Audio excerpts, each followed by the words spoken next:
just a touch away. Monday to Friday at 12:30 p.m. only on Bloomberg Quint.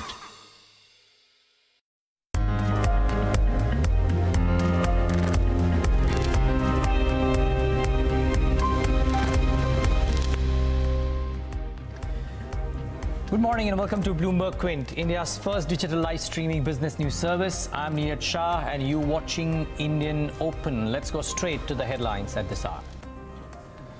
Europe, Mexico and Canada draw up their own list of high tariffs on US imports after White House says it is imposing import duty on steel and aluminum. India's GDP grows at its highest pace since demonetisation in the fourth quarter as government spending continues to drive recovery. Power Ministry wants consumers to bear the cost of stricter emission norms levied on thermal power producers. And the Modi government's most ambitious divestment plan doesn't find any takers, with no bids being put in for Air India. A lot of people will say they are not surprised with that as well. And a few optimists will say they are not surprised with the GDP numbers too. That's the big story that came out post-market hours yesterday. But we'll talk about that in a bit. We'll talk about that on First Word, about what the GDP numbers were and what the internals were. Let's take a look at the trade setup for the day. Markets on Thursday, there's a strong move by large caps, essentially large caps, leading to about 0.5% monthly gain for the Sensex. The Nifty on a month-on-month basis remained fairly flat. Sensex about 1% yesterday, but for the month at large about 0.5%. But the broader market breadth did falter. And it happened on record high turnover at indices, both on the NSE FNO as well as I think on NSE cash as well. We had record high turnovers yesterday and the broader markets did not perform. A bit of a worry, but financials really took center stage. And I just have some stats out here for people who are watching and observing the trade yesterday and thinking what happened. Firstly, the delivery percentages for HDFC Bank, 41%. On that volume, 41% is extremely high. HDFC, 75%. IndusInd Bank gave them company, about 59%. And therefore, look at the kind of delivery-based buying that happened in HDFC Bank to the tune of over 800 crores. I think 820, 850 crores or thereabouts was the overall buying that happened in HDFC Bank. HDFC about 600 crores. IndusInd Bank about 450 crores. Those serious delivery-based buying that we saw in a bunch of these financial names. And those were the ones that actually held up the index. Had it not been for the HDFC twins, we would have been about 20-30 points in the green, to be honest. They contributed between them about 64 odd points to the gain on the indices yesterday. The global setup too, while in line with what's happening to the broader markets, the global setup does look a bit fragile. So the US markets did come off a bit in trade yesterday. Europe didn't do all that well yesterday, though Asia is doing okay. But the Trump tariffs have ignited trade war fears, and allies on whom the tariffs have been imposed have retaliated as well. We've seen EU do what it does, Mexico do what it does. US has said that it'll impose steel and aluminum tariffs on EU. Now, because of all of this, it's not showing today on the Asian bourses, but you would probably presume that there would be increased volatility due to the near-term trade war rhetoric. Now, which shape and form it takes, or does it get diffused the way the US and the China tensions got diffused, remains to be seen. For a lot of time, Trump has been accused of his bark being more louder than his bite. Can it be different this time around? Well, that remains to be seen, but this would have some repercussions on select markets and select stocks as well. In fact, one of those is amongst the key stocks that I believe one should watch out for today, Hindalco. The US tariffs on Canadian metal imports will impact Novelis, and let's see if there is a reaction that comes in to the Hindalco stock price in today's session as a result of that. Edelweiss, a lot of brouhaha yesterday about their auditor resigning, but remember, there's a difference to this. Pricewaterhouse has resigned after completing their FY18 audit, and after that term ends, most importantly, it's after that term ends, and they have said in the release that because of some time commitments that they are not able to take up Edelweiss's job. They have not said that Edelweiss has not disclosed material information or otherwise. So there's a stark difference in some of the other resignations versus this. At least optically, there is a stark difference. So there might be merit in not clubbing Edelweiss in the same club of people or companies which have had auditor resignations, and therefore believing that, oh, there would be a big slam dunk and that would be right as well. So just hold on to your horses before you try and trade Edelweiss today. The reasons are different. ONGC, aside of all that's happening on the numbers, sources have told PTI on Bloomberg Quint as well that the government may ask ONGC to bear the subsidy for fuel. ONGC, of course, until the last communication that we've received, even Bloomberg Quint has received, they have said that there is no communication from the center to bear subsidy for the fuel. This is something from the ONGC chief coming in. Until now, nothing out there. Let's wait and watch if that changes. There was a strong belief yesterday that midnight will see some bit of these announcements coming in. Maybe we'll see some bit of this coming in over the weekend as well. Let's wait and watch. But the fear over that upstream companies could well continue. You've seen what happened to ONGC and Oil India when the first fears came about and how the stocks gave way. They didn't recoup all of those losses any which ways, but let's wait and watch. That's the 1 month performance which looks flat, but just look at that steep slide that comes in midway or sometime during the end of the month, and it will show you the reason why ONGC did what it did was because of these fears. Let's see if there's some further pain in store if this turns out to be true, and then a clutch of other mid caps, small caps, etc., which we'll watch about as well. But let's focus now on First Word. It's the collection of the top editorial stories that we think we should bring to you first up over the next 20 minutes. Today on First Word, India's fourth quarter GDP number may give the RBI some more room to focus on inflation. Ida joins us to tell us why. The rain's still making its way into India, but automakers may have already started reaping the benefits of a good monsoon. Yatin Johnson to speak about that. And then Somit tells us why all the oil marketing companies missed the mark in quarter 4. That'll be an analytical piece that I'm looking forward to. Let's start off with the big news, and that's GDP. India's economy expanded at its fastest pace since demonetisation as government spending continues to drive the recovery. We clocked better than expected growth of 7.7% in the fourth quarter, ending FY18 with a 6.7% growth. Ira Dugal reports. Strong growth in the Indian economy in the fourth quarter of FY18, perhaps setting the stage for an economy where the growth inflation mix changes in FY19, growth remaining relatively steady and inflation becoming a bigger concern as compared to growth. But let's look at the Q4 numbers before we get to that. You got 7.7% growth in GDP in the fourth quarter of the year. That was better than the revised 7% growth in the third quarter, and it was at the higher end of estimates that economists had put out. The median expectation from economists was 7.4%, but the upper end of the range was 7.8%, so it's closer to the upper end than the lower end. If you look at GVA, and those who track GVA will look at this number, 7.6% growth in the fourth quarter compared to 6.6% in the third quarter of the year.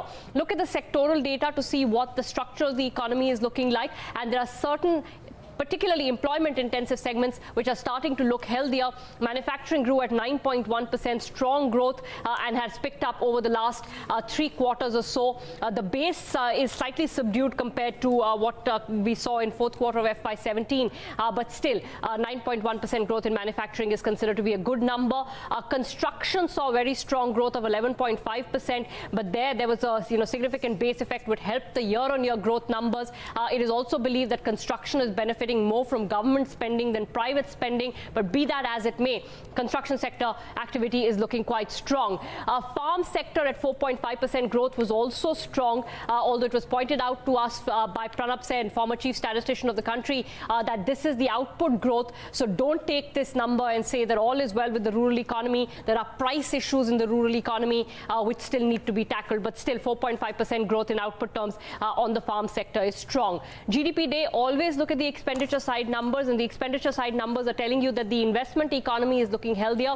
14% growth in gross fixed capital formation. That number is telling you that both government and private investment is picking up. Now, to what extent is that still skewed in favor of government investment? That remains to be seen. Private final consumption expenditure grew at 6.6%. That's at par with what we have seen over the last few quarters. But perhaps that element needs to pick up a little bit more, particularly if the rural consumption piece sees acceleration in FY19. Government spending has been strong, and that continues to be the case, at least in the fourth quarter of FY18. With all these numbers now done, this is the last input that will go into the MPC's meeting next week. If growth is recovering as per expectations and it's getting closer to trend, then perhaps the MPC will feel more comfortable shifting focus towards inflation and starting the process of tightening monetary policy. But that decision comes in next week. And Ida, thanks for that, and which is why next week's policy becomes just so important, doesn't it? By the way, the government has kept the FY19 GDP growth number for now unchanged at about 7.5%, but must say that this was a fairly heartening month, and for the longest time everybody's been speculating or saying that yes, we believe that the GDP numbers will improve, but it is not showing in the numbers.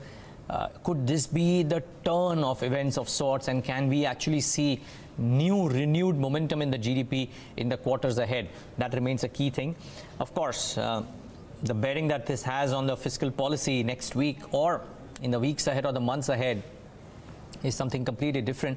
I don't think it will deter the markets. Now the markets will go into the policy with the belief that there is a fairly high probability, looking at RBI's comments in the past as well, that we may have a hike in the offing, albeit a smaller one, but a hike in the offing. So the market will already start discounting that possibility. So may not be altogether a negative surprise if indeed the RBI does go out and hike rates next week. Let's wait and watch. We'll get to know about that when we get to know about that. This is the big news that came out post-market hours. Now to a couple of analytical pieces. One is on oil marketing companies and what they have done. The other one is on autos and what they could do, or rather, again, what they have done in the month gone by. Let's start off with the OMCs though, because May has been a tough month for fuel retailers. While initially they couldn't hike prices in the lead up to the Karnataka Assembly elections, the subsequent rise has invited some criticism from different quarters. Add to that the sharp rise in crude prices, not that most of them can find any solace in the fourth quarter numbers as well, when they were allowed to pass on the higher crude prices to the consumer. So many moving pieces. Let's try and figure out what's hurt the OMCs the most in quarter four. Somit's got together a perspective. Somit, good morning. Good morning, Neeraj. So in the fourth quarter, if you see, it was the lower inventory gains that impacted, but not for BPCL. In fact, it only impacted Indian Oil Corporation and HPCL. So if you see, BPCL was a standout performance. Its EBITDA, that is earnings before interest, tax, depreciation and amortization, increased compared to the last quarter by 17% to 3,700 crore rupees, while that of Indian Oil Corporation declined by 17% and HPCL declined by 8%. Now the reason behind Indian Oil Corporation and HPCL's decline was the lower inventory gains. So if you see the inventory gains, now that declined by 45% for Indian Oil Corporation. For HPCL, it declined by 89%. Now for BPCL also, it declined by 72% to 449 crore rupees, but the strong core operational performance led to the outperformance in the fourth quarter of financial year 2018. Now in the refining and marketing segment, if you see, it was the marketing segment that outperformed in the fourth quarter of financial year 2018. Indian Oil Corporation's EBITDA from the marketing segment, that is a core EBITDA, that is excluding inventory gains. Now that increased by 22%. For HPCL, it rose 2.7 times to 2,500 crore rupees, while for BPCL, from a negative 11 crore rupees in the third quarter, it became positive close to 1,900 crore rupees in the fourth quarter. Now this is despite hardly any change in the marketing sales volume. If you see the sales volume of petroleum products for all the three oil marketing companies, it was largely unchanged. For Indian Oil Corporation, it declined by around 1.1%. For BPCL, it increased by just 0.8%, and for HPCL, it increased by just 0.1%. Now, despite hardly any change in the sales volume, the marketing EBITDA outperformed only because of the rise in the marketing margins. Now, if you see in the fourth quarter of financial year 2018, the gross marketing margins earned on sale of every liter of petrol and diesel averaged around 2.9 rupees per liter.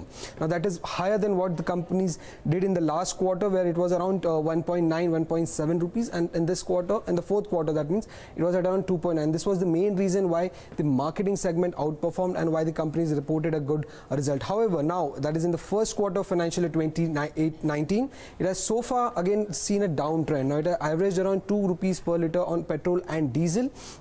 And this is because of the limited rise in retail fuel prices, despite the fact that the crude oil prices are going up.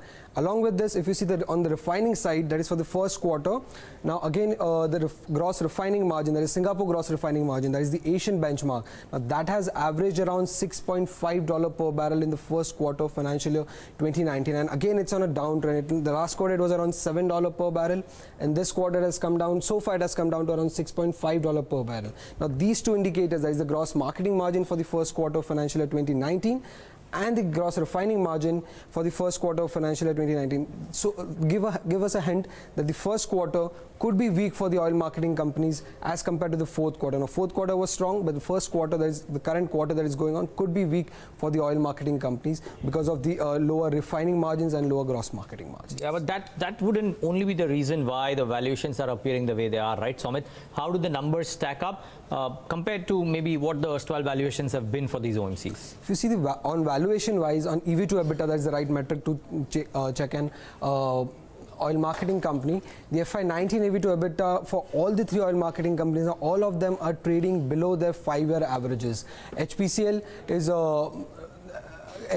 is trading at a HPCL's FY19 EV to EBITDA is 23% below. It's 23% below than what the 5-year average was. For IOCL and HPCL, it is at a discount of around 12% and 6%. So there's a heavy discount of the current valuations compared to the 5-year averages. And if you see the according to the Bloomberg terminal, the 12-month consensus target price indicate that HPCL has a return potential of more than close to 30%, while that of IOCL and BPCL is close to 28% and 20%. So the return potentials are good, the valuations are cheap, but the reason why they are not outperforming as of now is because the outlook for first quarter is not that great because of lower gross marketing margins and refining. One question, Sumit. So the average return potential would be about 28%. Surely there are people who at these levels as well believe that the return potential must be minuscule. What are the reasons that they are putting out? Because, for example, I was speaking to a market guest who was saying that for the erosion of the return ratios that we've seen and the kind of growth that we are envisaging in FY19, why should I pay a double-digit multiple to an HPBP IOC? Now, that was one argument, but by and large, I understand that the average return is about 28-30% for each of them.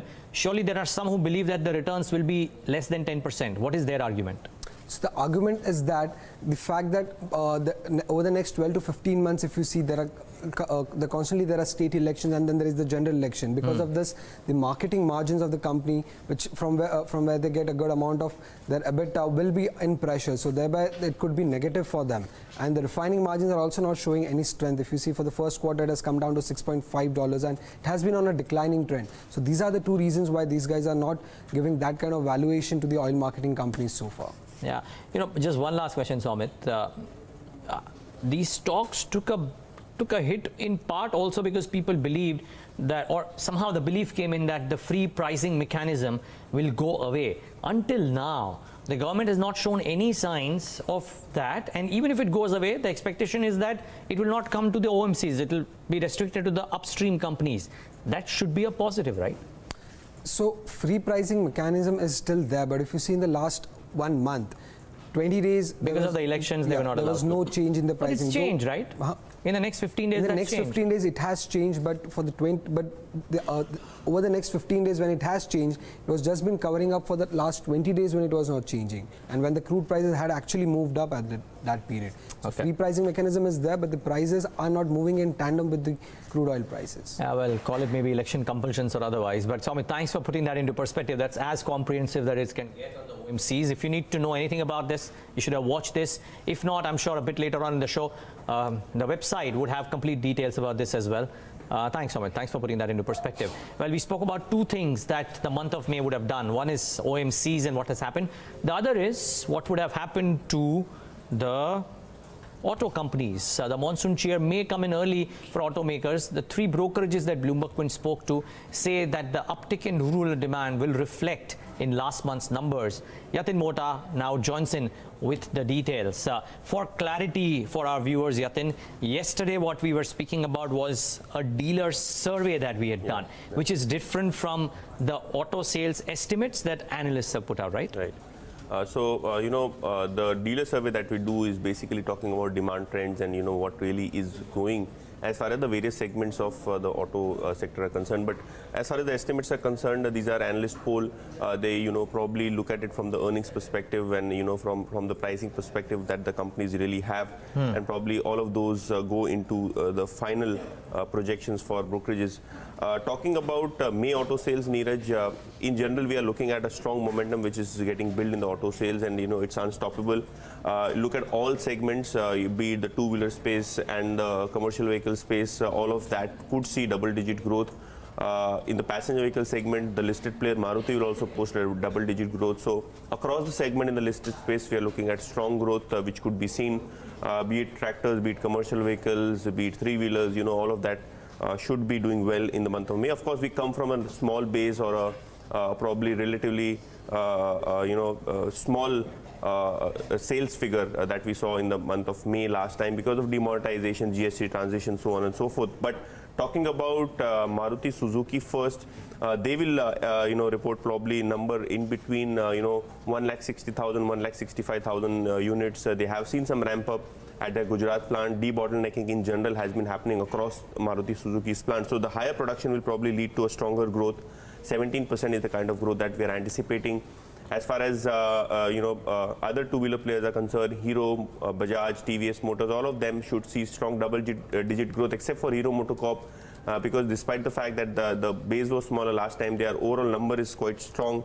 We are expecting Hero MotoCorp to post a number of close to 6.75 lakh units for the month of May. That will be a growth of 6.5%.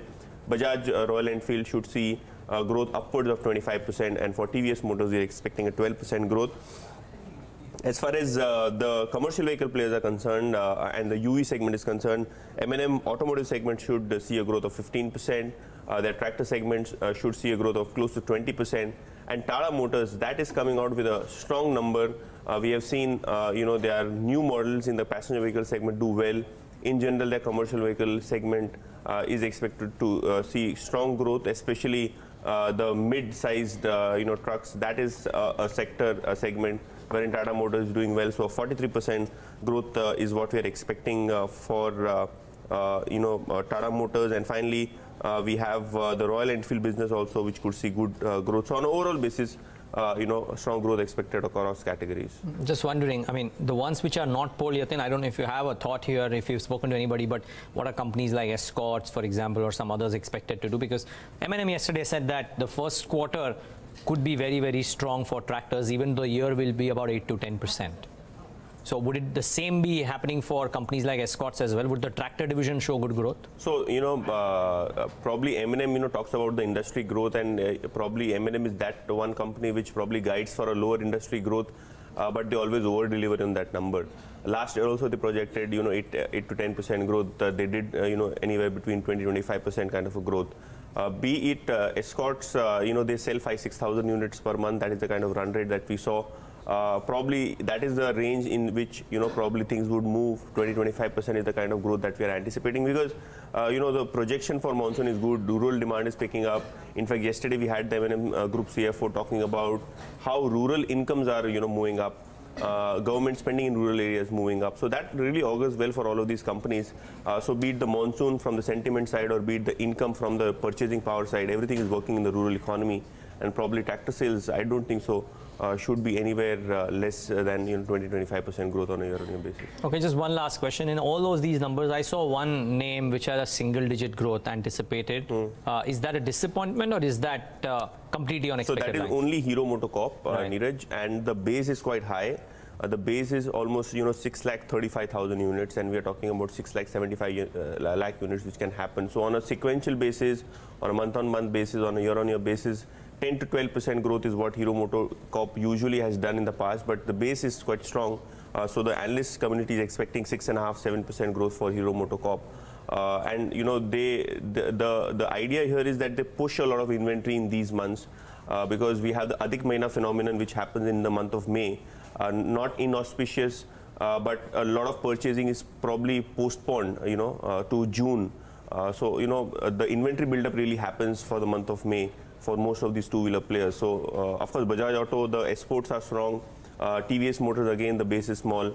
They have a lot of three-wheeler and moped business also, but Hero MotoCorp purely, the base is quite high and the inventory build-up is seen across categories. So probably Hero MotoCorp will be one player which could be managing their inventory, is what they told in the conference call. And this is the general run rate that they are able to do. 6.8 lakh units is what their run rate has been. So that is the range that roughly brokerages are working with. Great, Yatin, thanks for putting all of that into perspective and joining us today. Again, as comprehensive as it can get for auto sales numbers. Now you know what numbers to expect. They'll start trickling in at about, 9:45, 10 a.m. when Maruti would be amongst probably the first ones to come out with the monthly sales numbers. Well, that's all that we have on First Word today. But remember, lots happening a bit later on. We'll decode ONGC's Q4 earnings with Chairman and Managing Director Shashi Shanker. We'll talk about Dilip Buildcon and the pain that it's gone through. Rohan Suryavanshi can expect some tough questions. He'll speak about the alleged accounting concerns at the firm and what's behind the operationally strong quarter for Astral Poly. We'll ask the Chief Financial Officer, Hiranand Savlani. But right after this break, full tilt towards the day's trade.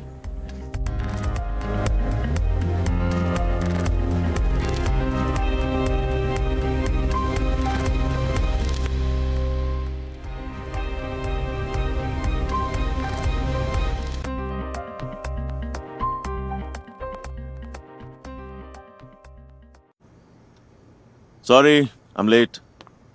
क्या हुआ? कुछ नहीं यार. Just working on my expansion plan. Funding का चक्कर. It is so frustrating. I feel like banging my head against the wall. No, don't bang your head. Cross the bridge instead. Bridge? हाँ, ये देख. ला. अरे. This bridge gets you in touch with interested investors. Funding happens, which means more outlets, more customers. Interesting. And what exactly is this bridge? A stock exchange created for your kind of company. Just list on it and help your business expand. Really? Yeah. तो फिर list कर लूं? और क्या? शुभ काम में देर किस बात की? चल. हाँ. NSE Merge. साथ हमारा, सफलता आपकी. The SME Growth Platform from India's largest stock exchange.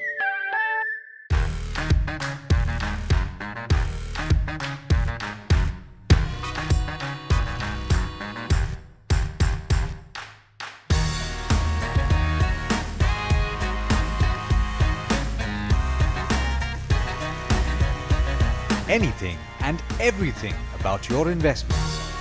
We're just a touch away. Monday to Friday at 12:30 p.m. only on Bloomberg Quint.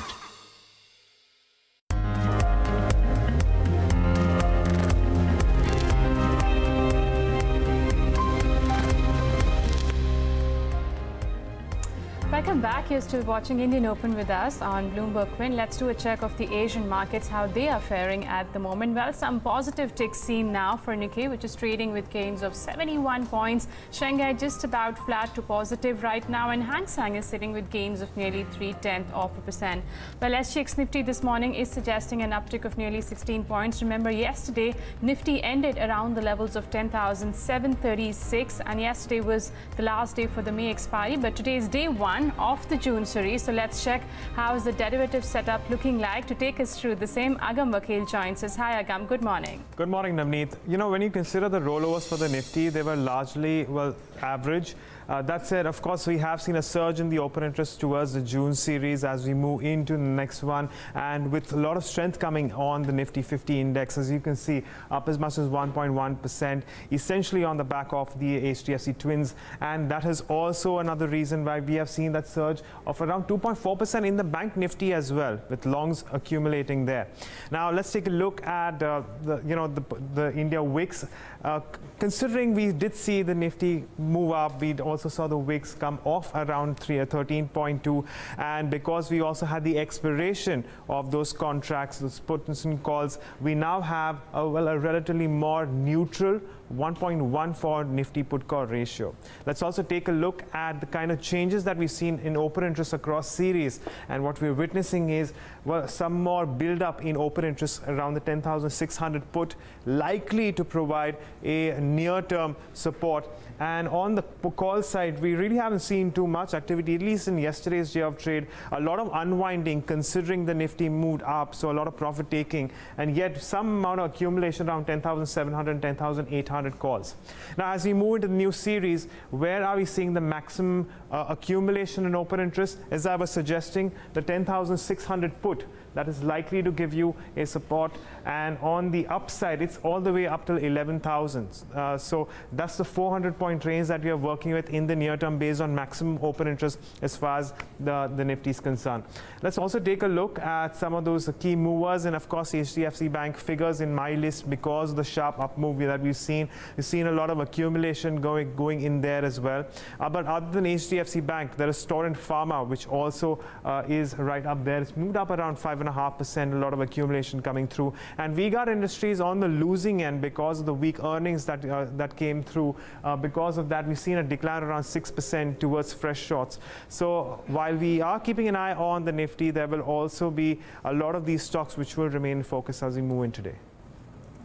Thanks a lot, Agam, for bringing that check from the derivatives market. Well, clearly, as Agam highlighted, the markets were up, but majority of the gains yesterday were contributed by the heavyweights like HDFC Bank, which has nearly 10% weightage on Nifty. And despite of that, we did see negative flows coming in from both the FIs and the DIs in yesterday's trade, where FIs sold nearly 15 crores, and DIs, which have been supporting the markets, they sold nearly 250 crores in yesterday's session. But on that note, let's bring in a guest on the show, Mr. T.S. Harihar, Founder and Chief Executive Officer at HRBV Client Solutions, joins us now. Mr. Harihar, good morning to you, and thanks a lot for joining us today. Let me start off the conversation with HDFC Bank, where you talk to any market participant and they say, why don't you chase value instead of chasing price now? And that's exactly what's happening with HDFC Bank. What's your view? Despite of higher valuations, do you still feel that if somebody who has a long-term horizon should be holding the stock in their portfolio? See, I think, you know, as an institutional investor, if you look at it, there are two options in front of you. You have a bank like a PSU bank, or probably a private bank with higher level of NPAs, you know, which could be uncertain both in terms of quarterly earnings and in terms of the level of gross NPAs. And you have somebody like a HDFC Bank, to a lesser extent, you know, IndusInd or Kotak, you know, where the size may not be as big as HDFC, but then there is a certain level of assurance people have about the quality of assets. So obviously, if you are looking at the short term, I don't think HDFC Bank is a great play. But if you're looking at about 2 to 3 years, I believe that it should still be the best play on the banking and also the best play on the India consumer story. So I would believe that if you are an investor, conservative investor, looking to you know, hold value, earn about 15% annualized, I would believe HDFC Bank is still a good play. So, you know, all three of them are doing well, right? HDFC, Kotak, IndusInd Bank. Yeah. You would prefer HDFC over the other two? Not exactly, not exactly. If you're looking at valuation terms, I still think IndusInd Bank is probably the best as a valuation play compared to the others, because it has got growth on its side. Valuation-wise, it is still reasonable. I think both Kotak and HDFC have probably run up a little too much in the last few months. So valuation-wise, there will be some discomfort. So while we like all the three, our preference would be for IndusInd among the three of them. And Neeraj, I think your conversation with Mr. Ramdev Agarwal yesterday suggested value migration from the PSU banking space to the private banking stocks now. Yeah, I've been talking about it for a while. Let's see if that can be a theme going forward as well or not. But besides that, Mr. Harihar, a lot of earnings which came out, and you know, reactions for stocks like V-Guard, CG Power, they reacted quite negatively in yesterday's session. Did you go through any of these numbers? See, I have seen most of the V-Guard is something I did see quite closely. I think apparently what's happening is in a lot of sectors, the expected turnaround in earnings has not exactly been coming. Well, there is an expectation that this quarter should be a kind of a turnaround as far as earnings are concerned. I think that has not been really coming through. And also, what I've seen is that a lot of mid-caps have been under pressure in this particular quarter, and which is quite surprising, because in the last 4-5 quarters, mid-caps actually were the outperformers. But in the latest quarter, mid-caps have been under pressure. Partly, I think I can attribute that to higher oil prices, because oil does tend to impact mid-caps both ways. You know, higher oil and lower oil tends to impact mid-caps quite a bit. So that could be one reason why I think a lot of mid-caps have outperformed. In fact, yesterday, while the frontline indices were up in trade, we did see a major correction coming in for the broader market indices. And let's not forget, for 2018, they've been underperforming the frontline indices. But besides that, you've had stocks like Dilip Buildcon, which have had a beating in the last 3 trading sessions. We all know the numbers came out, but the reaction that one has seen on the screen with regard to stock price are on back of rumors, Mr. Harihar, that the auditors could be resigning. I think the management has, denied these rumors, but still there has been a strong reaction that has been on the stock price. And this is one stock which everybody was betting on in the recent past with regard to infrastructure space. See, I was just talking to a couple of auditors the other day, and they were telling me that the whole problem with the Indian mid-cap space is that the reporting and transparency is so opaque that, if there is too much of onus on the auditors, then they have no choice but to resign. So I think that is what you are seeing. I think today Edelweiss had its auditors probably moving out. We have got a lot of such cases where auditors are moving out.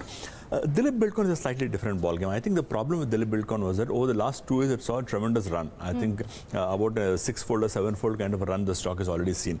And people need to realize that this entire this road building industry is not as lucrative as it's being made out to be. While it's true that orders are being farmed out left, right and center, not all projects are going to be very profitable. So I think that is something that people realize in IRB, people are realizing in Dilip Buildcon. So there is some kind of what I would say value rationalization that is happening on Dilip Buildcon. I wouldn't really read too much into that. But Edelweiss too, I mean, they've said that the auditor has resigned because the term has ended and the auditor doesn't have time to do the next accounts. They haven't said anything that they sought information or they sought information which Edelweiss did not provide.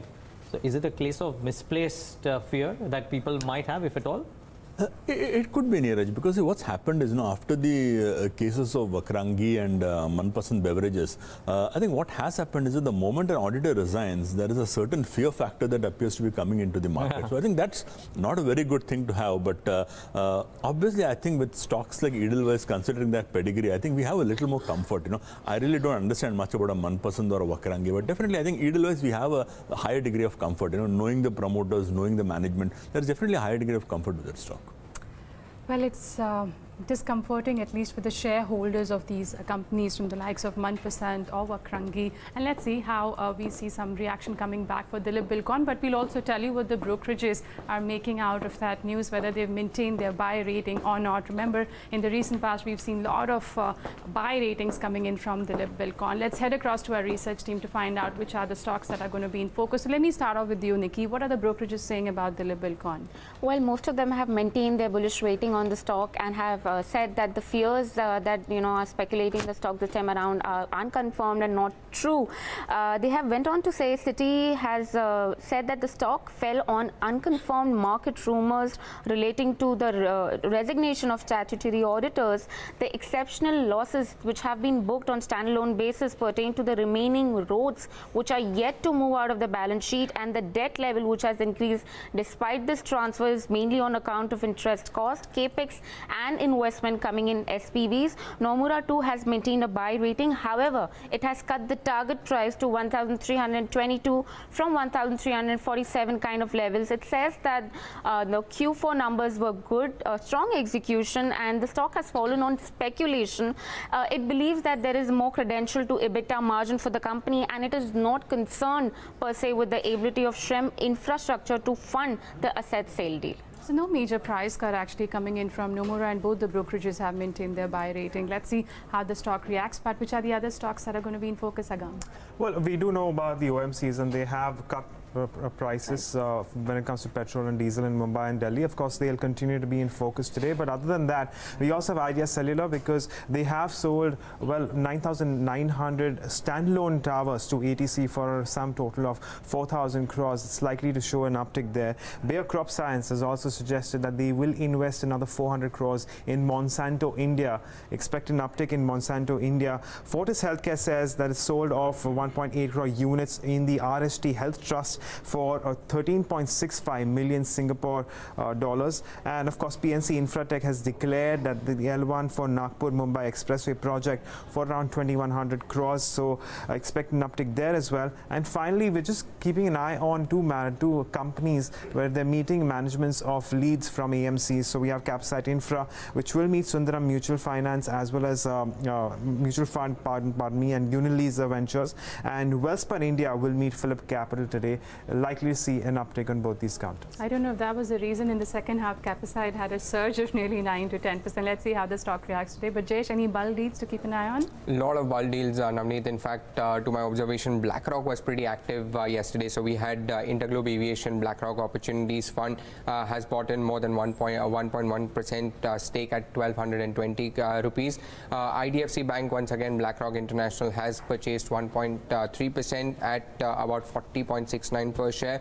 Maharashtra Seamless, now this is the interesting one because Gagandeep Credit Capital has bought more than 0.5% stake at 425. Now, Gagandeep Credit Capital, Nimesh Shah of Inam, usually transacts with them, so that's the one to watch out for. Lastly, we have Avenue Supermarts. Now, BlackRock India Equities Fund has in fact bought nearly 1% stake at 1,575. With that, what happened was with Avenue Supermarts, it actually briefly touched the 1 lakh crore in market capitalization. Okay, we'll be watching for all those stocks today. Thank you very much, all three of you. Mr. Harihar, I want to take that point forward with regard to higher crude prices. That upside risk still remains. How should one play this theme at one? If the prices go up, it's a negative for the oil marketing companies, but now you can't even play the upstream side because there is news or reports suggesting that government could ask companies like ONGC to share the burden. See, I think the interesting part is that this time when the crude prices go up, I think actually it's the downstream that's going to benefit, and there are two reasons for that. Number one, unlike in the past, we wouldn't have the downstream companies taking the subsidy burden. It will be actually the upstream company like ONGC or an OIL that will take the subsidy burden. I think number two, and very important, as the crude prices go up, a lot of these refining and marketing companies do have large inventories, and these inventories tend to get revalued at higher prices. So I think that if you look at the last 2 or 3 quarters, companies like BPCL and IOCL have benefited substantially from a revaluation of inventories. So I think that should work in their favor. So if you want to play the, what I call the entire oil price hike, I think downstream oil should be a better bet compared to upstream oil. Yeah, just wondering if indeed the decision of the subsidy on ONGC or upstream does come about. The stocks have already corrected in part anticipation of that. How much further correction do you envisage? I know that the upsides would be capped. Yep. How much could the downsides be? See, Neeraj, hard to say because, if you recollect what happened to HP and BP in the last 7 or 8 years, when the subsidy burden was there, they were quoting at 5 times, 4 times P and still there were no buyers. Because what happens is, it's hard to predict whether the price will go to $90 or $100. And what I understand is that the government wants ONGC to subsidize the moment it goes beyond $70. So I think the quantum of subsidy could be huge. And let's not forget that ONGC already has a huge capex plan. They are already going to borrow substantially for that $5 billion acquisition of HPCL, the government's taken HPCL. So there's a lot of burden financially on ONGC. So I frankly wouldn't really look at that stock very positively, even at lower levels. Interesting. Okay, yesterday I was looking at the set of stocks which are hitting fresh highs, Hari, and amongst others, the select few names continue to rise and shine. Britannia, for all the question marks about the valuations being steep, just continues. I mean, we've seen it with others, but I'm just saying Britannia is a case in point. The other interesting one, and something that we are going to, and a management that we're going to talk today, is Astral Poly at 1,035, hitting fresh highs yet again. Any thoughts on either of these two names fundamentally? Britannia, yes, I do track it very closely, and see what's happened in the last probably I would say 7 or 8 months is that two things changed. Number one, the food market has opened up substantially because of this more favorable GST that was put on food prices. So if you look at within the entire FMCG space, the food business has done very well. So the Hindustan Lever has done well. IT has not done too well because IT doesn't have a big play on food. Britannia is a purely food company, so I think that's done very well. You are right when you say that valuations are 60, 65, 70 times earnings, but I think the whole problem there is a demand-supply mismatch. There is a huge demand for FMCG stocks with a very strong food franchise like Britannia, and there is just no supply. So I think as long as this demand-supply gap exists, I would believe stocks like Britannia probably continue to do well. And well, with that theme of where everyone's been betting on the recovery in the rural market would also augur well for the entire FMCG pack. And not only for FMCG, the other pack which is going to be in focus today is the auto pack. Remember the monthly sales number come out. Mr. Harihar, what are the expectations here? See, we are expecting a tepid month from Hero Moto. I think that's typically what we call the big base effect, which is always there. But I would believe that iShare on the tractor side, Escorts on the tractor side, Maruti on the mid-car segment, not the entry level, the mid-car segment. I think these should be the star performers of this. But Maruti has been a consistent outperformer in the last few months. How should one play the theme now? See, the good thing Maruti did in the last 1.5 years is that they ensured that they were present with the new models in almost every segment. If you look at the segment from the top to the bottom, there are about 12 different stratas. So I think the way they have granularized the market and attacked each of them with a new model, I think that benefit will last for the next 1 or 2 years. So I don't think there's going to be any respite as far as Maruti growth is concerned. Probably they may get into sub 10%, I think, from the next quarter onwards, but definitely I think the growth is going to continue. Interesting. Okay, Hari, stay on. So much more to talk about. It's 8:45, that time of the show when we should shift focus, to technicals and try and talk about how the charts and the derivative positions and the overall trend is looking like. Start off our conversation with Rahul Shah. He's Vice President for Equity Advisory Group at Motilal Oswal Securities. Joins us right now on the show. Rahul, good morning and thanks so much for taking the time out and speaking to us. How are you observing what's happened the last few days, especially on the expiry day yesterday with the kind of volumes that we clocked in as well? And what does that signal for near-term trade? What would you be telling your clients to do today? Yeah, hi, morning. I think what we saw yesterday, obviously a good round of short covering in Bank Nifty, and that's led to the 600-700 points move in the Bank Nifty. And otherwise, if you look at other than banking and IT, I think all of them are flat to negative. So nothing, no great sign of it.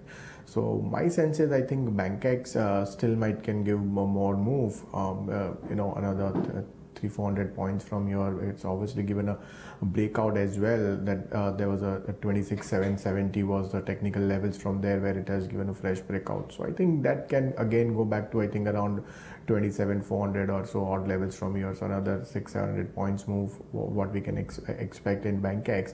And interestingly, if you notice, the star performers were the heavyweights in the Bank Nifty. So I think all of them had hit a new high, like say HDFC Bank, IndusInd Bank, Kotak Bank. So all three heavyweights were and have come into a new territory. So I think if they looks like they'll continue to do well, so I think so BankX might again outperform in near term. That's what I believe. Okay, so Rahul's betting on Bank Nifty. Let me just tell our viewers he has a buy call on the 27,500 call strike of Bank Nifty with a target price of almost 210. That's the premium he's targeting there. But Rahul, day one of the new series, and you've got frontline indices, Nifty, Bank Nifty futures trading at a discount. Does that signal any sort of consolidation now? No, I think yesterday what we the spike what we saw which we saw was only because of your the short covering what we saw in BankX. So I think that was the only reason we saw that discount. So I think which will get narrowed down in some few sessions. But I think still more money to be made on the longs and the Bank Nifty. Okay, so maintain your longs on Bank Nifty. But in terms of individual stocks, Rahul, what are you betting on? I think OMCs as the sector, I think which looks like in near term which has bottomed out. I think we saw a good amount of hammering in that sector, and I think somewhere around it is forming a bottom, which I believe. So I think in that pick, I would stay long on HPCL. It could be a very volatile because of the crude, but I think the best way to play the long on HPCL is buying a 310 call, which is at the money at right now. So I think which is around 13 rupees. So I would buy that with a stop loss of 10 and target of 20. Okay, so that's a buy call coming in on HPCL. Rahul, anything else besides HPCL? I think you also have a sell call on Jubilant FoodWorks. I think Jubilant again, I think it's not able to cross its near term, I think 26 to 2570 or odd levels. So I think and near terms it is in a consolidation zone post results. So I think upside looks cap in the stock, and I think some kind of shorts build up we would see in this stock. So I think I would go short on Jubilant food with a stop loss of 2565 and target of 2440. Okay, so those are the stocks to keep an eye on in today's trading session. One more stock, Rahul, just wanted your view on it. In the last hour of trade yesterday, there was a surge seen for Adani Ports. Anything on the charts which is signaling that one can take a fresh position in today's trading session? I think Adani Ports, after quite some time, the stock has seen some good amount of momentum. So I think fresh breakout also, I think 385 levels was the resistance in the stock. So I think definitely one can go long in Adani, keeping it near stop loss of 382. One can see the targets can go to 415 or so. Okay, that's the view coming in on Adani Ports. Well, remember so far we were getting support from the IT pack this year, which has outperformed. And yesterday, obviously, the private banking pack also contributed to that. But before I go to Mr. Harihar and take his view on the IT pack, I think we've got Shrikant Chouhan, Senior Vice President for Technical Research at Kotak Securities, who joins us on the show now. Hi, Shrikant. Good afternoon. Day one of new series. How would you be playing the frontline indices? Good morning. See, for Nifty, it was a little unexpected kind of thing yesterday that we saw, but because of HDFC Bank, whatever the corporate development was there, because of that, the Bank Nifty also recovered sharply from lows in the second half, and Nifty also broken its previous high of 10,717, which was unexpected. So while looking at the overall formation, we are of the view that market is now going to re-challenge its previous high of 10,900. And in between, the market will spend some time, but close to 10,700 now, buying should emerge, and today's strategy should be to create some long position. If we see market is opening close to 10,710.15 with a stop loss at 10,680, or in case if we see the market is opening close to 10,787.90 on the back of a deal of HDFC Bank, then there we should look for creating some short positions with a stop loss at 10,800 on the higher side. Okay, so buy call from Shrikant on Nifty with a target price of 10,800. Shrikant, stay on with us. I'll come back to you for your top picks for the day. But it's 8:50, that time of the show, when we get you the special segment called Bloomberg Edge, where Jayesh Khilnani tells us about a pattern that the Bloomberg terminal has thrown up on a stock. Jayesh, what's on your radar today? Morning, Navneet. So the Bloomberg terminal is in fact throwing up a buy signal on InfiBeam based on the Ichimoku indicator, and also that the consensus target price on the Bloomberg is about 20% or more higher than what the current price is. Now let's first have a look at how the Ichimoku indicator works and what are the conditions that you have to keep in mind. Well, it's calculated based on 3 different technical indicators. So essentially what it does is takes the current price and calculates prices for the last 26 days and 26 days forward. So essentially it's a forward-looking indicator. There are 2 lines which are key to watch out for, which is the conversion line and the baseline. You have to watch out for those. How do the buy and sell signals come about? The conversion line, if it crosses above the baseline, that's where your buy signal comes in, and the other way around, you get your sell signal as well. And this conversion, if this buy signal happens above the cloud, then it is positive. If the sell signal happens below the cloud, then also it is positive. But in this case, we have a buy signal on InfiBeam. Let's have a look at the chart of InfiBeam on Ichimoku. So what I have done is essentially removed the cloud from the chart because it looks too complicated. But below these 2 lines is essentially where the cloud is. And now you can see that the white line has in fact crossed above the blue line, which gives it a potential buy signal. You can see that the white and the blue line were horizontally flat, and the stock has actually taken support over here, and from there it has bounced back. With that, a crossover has happened, which gives it a good buy signal. Jayesh, what's the efficacy of this indicator? Navneet, works really well in the past. In fact, last 1 year, if you had bought all the trades, average return over the next 10 days would have been in excess of 15%. Okay, so we'll see how InfiBeam reacts to in today's trading session. Thanks a lot, Jayesh, for bringing all those details with regard to that Bloomberg Edge. Shrikant, I'll come back to you. A, a thought on InfiBeam charts, and B, your top calls for the day.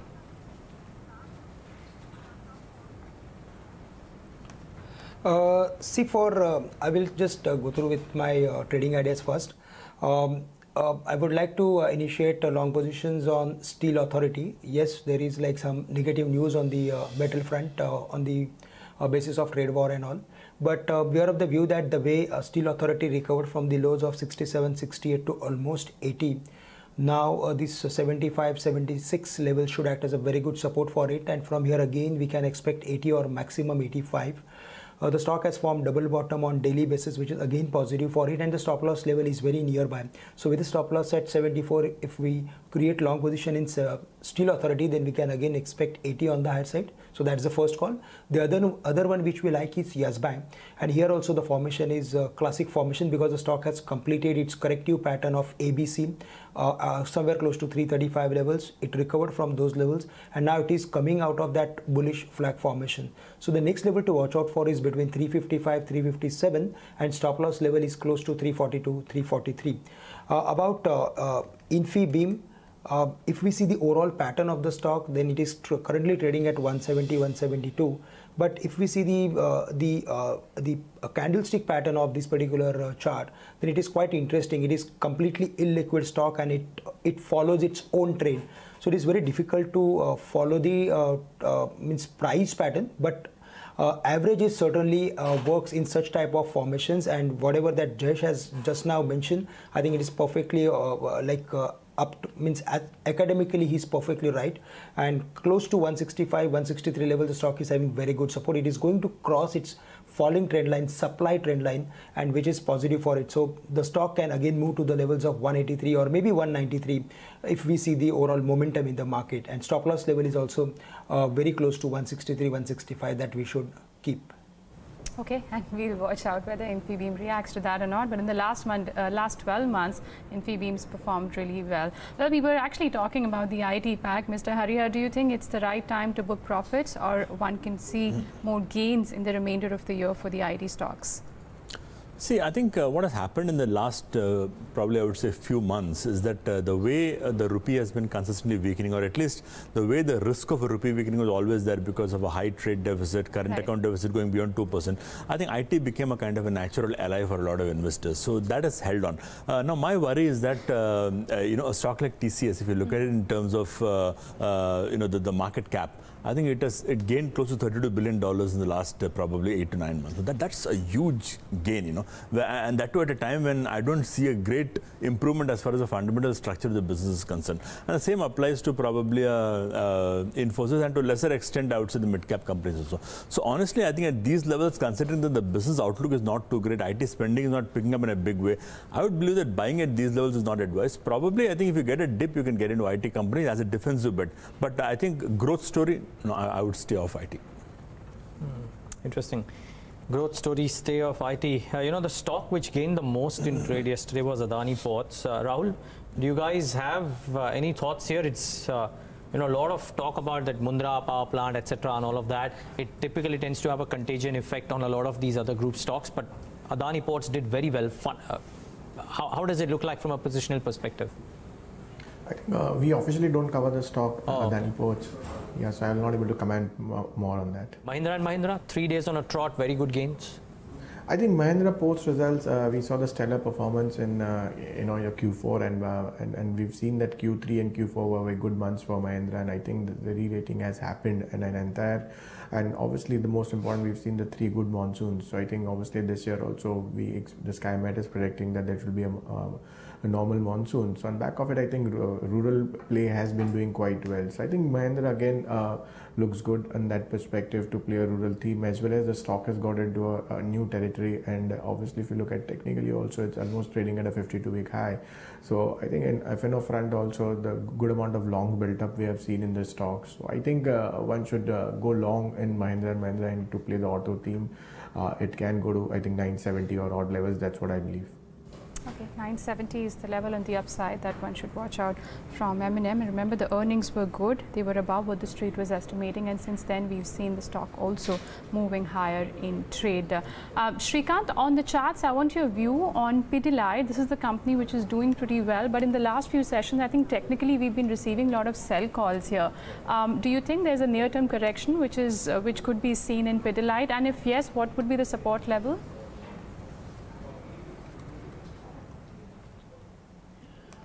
See, this particular stock is a consistent gainer, and the way the formation is there on long-term charts, one thing is very clear that this stock is going to stop somewhere close to 1400 or 1500.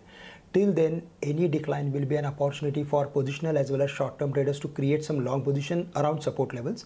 And as you asked about supports, close to 1135, 1140, the stock is having very good support. In case if we see any major weakness in the market, then close to 1100, certainly the stock will stop and again it will reverse back. So in the short term, we are expecting again 1200 or 1235 on the high side. So with the stop loss at 1100, we should look for creating long positions. And if there is a medium to long term view, then hold on to it with a price target of 1440, 1450 on the high side. Okay, that's the view coming in on Patil. Yesterday there was some fresh short build-up seen for this counter, and the other stocks where we did witness fresh short positions coming about were from the likes of Indigo, Interglobe Aviation. Mind you, that's also going to be in focus after we got the details of the bulk deal that BlackRock bought into that, and BlackRock also bought into Indigo. Indigo as well as you had D-Mart. That's what the details of the bulk deal showed as per Jayesh. But we'll be watching out for all those stocks. Just 25 seconds to go for the pre-opening rates to come about on your screen. And SGX Nifty is currently still quoting some bit of gains. That's sitting with gains of nearly 15 points at the moment. The Asian markets, however, didn't react so negatively. Remember, the handover from the US market was negative because of the trade war fears, which were reignited by Donald Trump's administration. Let's see how that pans out with its allies, Mexico, Canada, as well as EU. But those are the initial pre-opening rates there on your screen. All right. Remember, these rates will settle down by 9:08. Currently, we are seeing a positive tick of 150 points, 10,890 for Nifty. Sensex also trading with gains of 1.5%. But don't go by these rates. Actually, let's just do a check for some individual stocks. Pull up HDFC Bank, which contributed the most to yesterday's gain. All right, that's also showing some wild swings, 10% higher in the pre-opening session, 2353. Watch out for this one for sure in today's trade, and also a couple of other private banks which went up. IndianOpen, ICICI. Let's see how they are reacting in the initial session of the pre-opening. IndianOpen just about flattish in trade. ICICI Bank is showing an uptake of nearly 6%. This will be interesting to see how this one opens up. And Axis Bank is the other one, which is just about sitting with some negative ticks. Ultratech Cement in the pre-opening session, also Grasim, both of them are showing gains of between 2 to 3%. Titan, Tata Motors, both of them are showing an uptick. But on the losing side, watch out for something like State Bank of India. That's showing a downtick of almost 1%. And Adadi Ports, watch out for this one. As Neeraj highlighted yesterday in the last hour of trade, we did see 5% gains coming about for this one. That's showing some bit of profit booking, but these rates will settle down. Just a caveat there.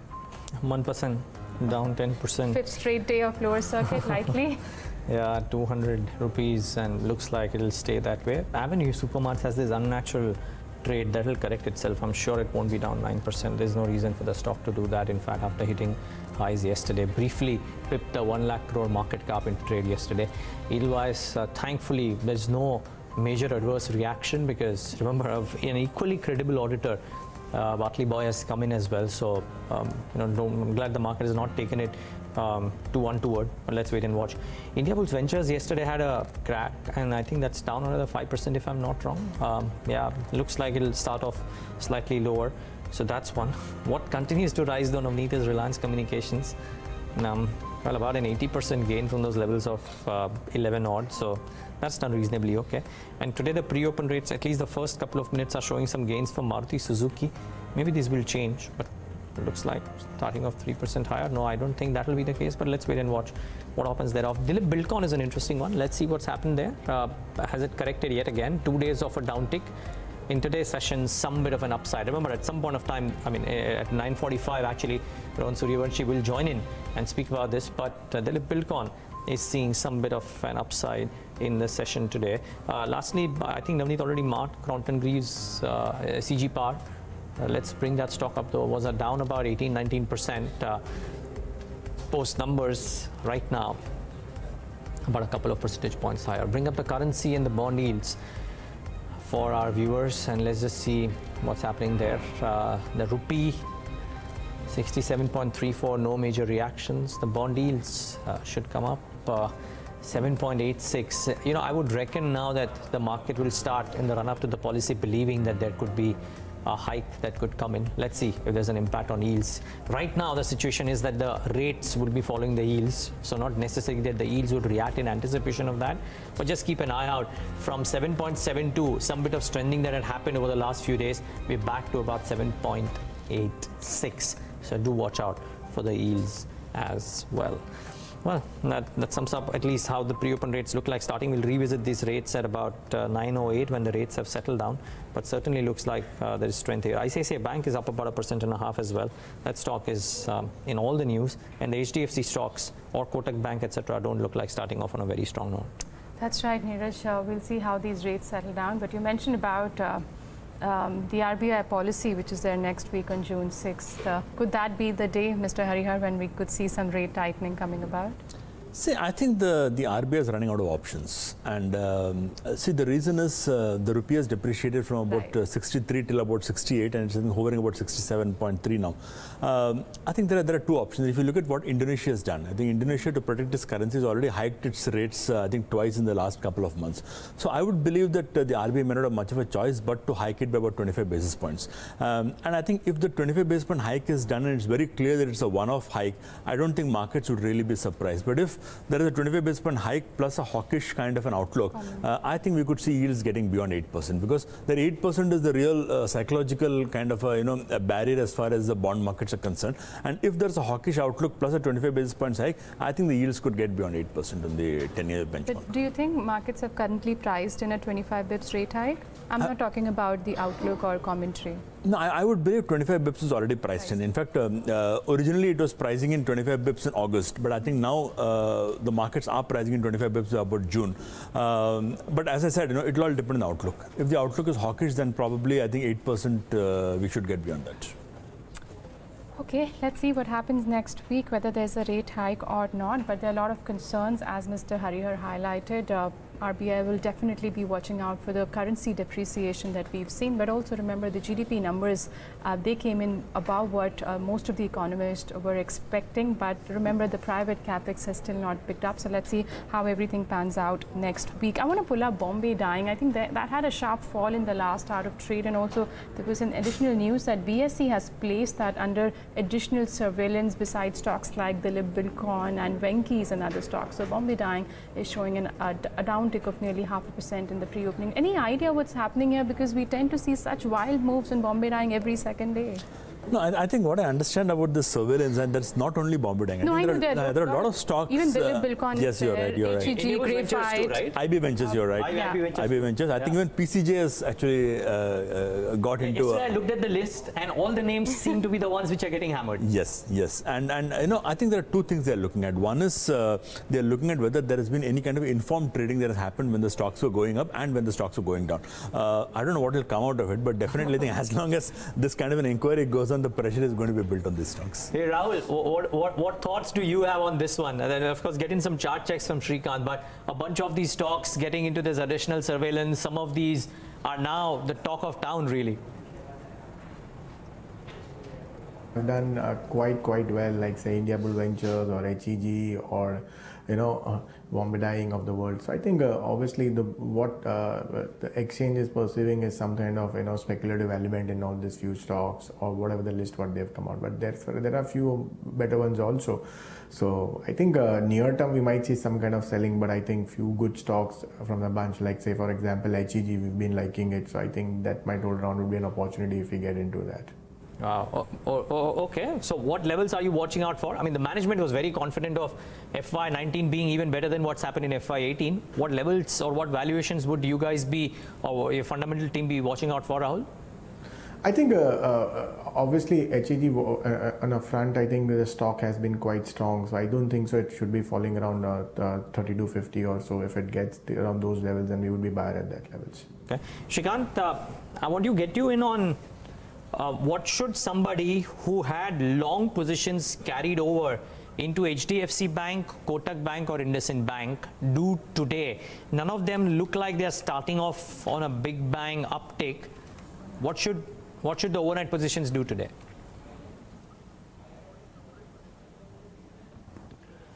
Neeraj, I think the way they have rallied from the lows of extreme lows, like HDFC Bank was somewhere close to 1930, 1950. From there all the way it is at 2130, which is and in that also, if we see the news flow and the corporate development, then based on that, it is very difficult to say that at which level we have to exit out of this stock, because the way the buying is going to come, I think that can take the stock to any levels.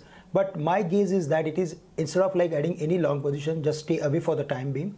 For IndianOpen Bank also, I think it is very close to its resistance area.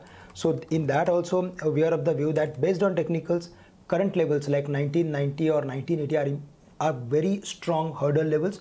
Take profit on long positions if there is any. For HDFC Bank, my guess is 2150 to 2250 is the area, and 2250 is the next important extension level for it. So after that, I'm not seeing the stock to sustain. After that, we can see some correction in the stock. So IndianOpen Bank and HDFC Bank, we should look for taking some profit if there is any higher opening. Okay, if the opening is higher, take profits into these banks. I'm just going to address some of our viewer queries. A lot of our viewers have written to us. BPCL is the one where Ankit Kumar wants to know what levels can it touch in the coming time. Shrikant, I'll come back to you. For BPCL on the chart, what levels can be expected? It's trading somewhere about 400 in the next, let's say, a week or something. On the upside, what, or on the downside, how are the charts looking? See, this particular stock, BPCL has announced fabulous number, and if we see the pattern of crude oil, then there also we are of the view that it is going to consolidate. It is going to spend some time between these levels. So in between these levels, we can expect some activity in all oil and gas related companies. BPCL especially is having very high beta. Whenever there is a stability in the space, we see good amount of recovery in BPCL very first.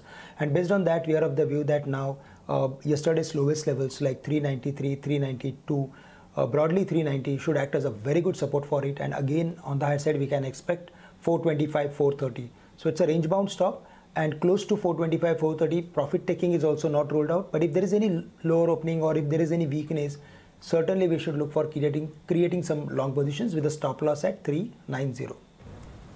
Okay. 3:10, just minutes away from market open. Let's tell you all that you need to know to stay ahead in trade today. Automakers in focus as they get set to report sales numbers for the month of May. Idea Cellular completes the sale of its towers to ATC, paving the way for its merger with Vodafone India. PNC Infratech has been declared the lowest bidder for the Nagpur-Mumbai Expressway project, worth 2,100 crore rupees.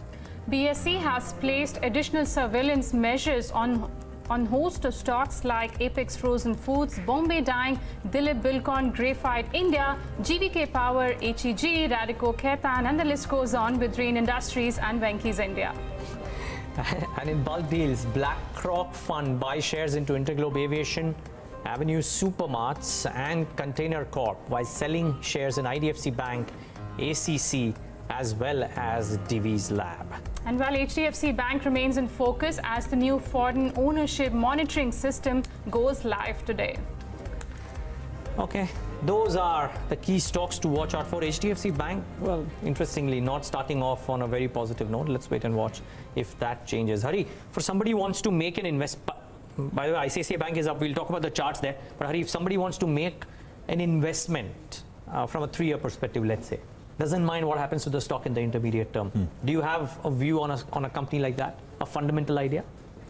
See, my favorite would be Tata Motors. Tata Motors at least. Undoubtedly, I think Tata Motors at the current price of 280, 285, I think it's grossly underpriced. Because whether you look at the growth, whether you look at JLR, whether you look at the domestic turnaround of the business, so the only problem with Tata Motors is that their net margins are quite low. I think if you compare it to the Maruti, the net margins are quite low. So that's probably one reason why the stock is quoting at these levels. But I think even considering all that, the stock correcting from 585 to 285, I think is really not justified. You know, there are these shareholders who are running out of patience now, because I know it's the cheapest stock that's available among the Nifty constituents, but time after time we've seen some correction coming back. But I'll give you a stat on valuations, Navneet, sorry. No, valuations are cheap, I totally agree. An interesting stat that somebody sent me today. That Tata Motors at 0.9 times FY18 price to book. This is the price to book levels that Tata Motors had during the global financial crisis. 2008. And during the worst time for JLR, when in FY09, EBIT margins for JLR were negative 6.5%. At that point of time, these were the valuations. So these are tough valuations over the last 10 years. Absolutely. And that's something. But Hari, I think the question is valid, right? From 350 onwards, everybody's saying that it's the cheapest stock. It still doesn't find buyers. See, I think what happens is in a lot of these cases, I take the case of Hindustan Unilever. I still remember, I think at 1,000, everybody was saying it's a great, but then it was 900, then 800, 700. 700 people started getting skeptical. That's where the whole rally started. So see, what happens in a lot of these stocks is, we are not able to really pinpoint the bottom. And I think that's the problem today with Tata Motors. If you're not able to pinpoint the bottom, you probably buy it tomorrow and you could see the stock going down another 20 rupees. That's a risk you do run. But that's why I said, since you raised the question of 3 years, I think if you have a 3-year perspective, I think Tata Motors should be a great bet. Okay, and Tata Motors DBR actually on the other side, Neeraj, I've been tracking the F&O data quite closely. I don't know why that one is seeing some bit of fresh short positions coming about in the last few days. Let's see how the entire pack, Tata Motors and Tata Motors DBR, react in today's session. But quickly, let's get the top trading bet from our experts. Rahul, just quickly looking at the pre-opening rates, one top trading call for the day.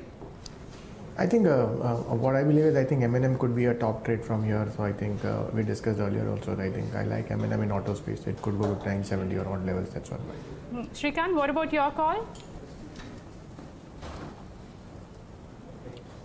Navneet, I would like to go with the steel authorities, which close around 75, 76 levels. It is very close to its support area, and I am of the view that the way the volumes are there, I think it is heading for 80. Risk-reward ratio is quite favorable. With a stop loss at 74, initiate long positions. Thanks, Shrikant. Okay, Shrikant, just market starting off. Rahul, we'll let you go. Understand we have to thank you. Thanks so much for joining in. Shrikant, stay on if you can. For a moment, we'll just take in opening thoughts, but this is what the market...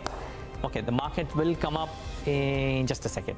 Yep, flat as flat can be. The Nifty Bank, though, starting off about 0.5% lower, but otherwise, it's a very, very flat start to the trading day today. The mid caps and the small caps, which were down in trade yesterday, any which ways, let's see what they are doing in the session today. Should come up on your screen, both the BSE mid cap and the small cap indices, or the Nifty mid cap, BSE small cap. Again, a flat start, but the pressure continues on these. Let's bring up the heat map and see what's happening. ICICI Bank is right at the top, almost 4% higher. Lots of news doing the media rounds, but no official communication, so I'll refrain from talking about it. But the stock is up about 3.5%. Bharti Infra about 1.5%. Sun Pharma about 1.5%. Bajaj Auto is up about 1% as well. Select auto names seem to be doing okay. And BPHP and IOC are trading in the green. It's split right down the middle, but ICICI Bank is the big mover on the upside. On the downside, ONGC, this overhang of how the upstream companies might be asked to bear the subsidy burden. We'll get the ONGC chairman, of course, and on last count he had said that there is no communication, but the market clearly believing that there could be something amiss here. Axis and Kotak Bank, interestingly, Axis wasn't a big gainer yesterday, but Kotak Bank, IndusInd Bank, HDFC Bank, etc., all of which had a big surge yesterday, are actually cooling off in the session today. So no big moves out there. But yeah, that's the sum and substance. ICICI Bank on the upside, the other private banking stocks on the downside. The Nifty, well, flattish, with actually completely flat. The Sensex right now is as flat can be. Let's really highlight just a couple of pockets, really. Don't have too many stocks in news, maybe, but for Hindalco, I mean, that too is not reacting too much. But let's talk about some of the top losers in trade yesterday. And CG Power, which got a slam dunk of 20% yesterday, is up about 7% today. Hathway just continues to roil under pressure, down another 0.5% or 1%. This has really been decimated the last few times, despite marquee investors checking in. And Bombay Dyeing comes into that additional surveillance. If I'm not wrong, that stock is down about a couple of percentage points yet again after falling 12% in trade yesterday. And do the auditors' concerns linger? Well, interesting. Both the stocks are off the lower circuit. That is really important. 1% beverages is not on a lower circuit.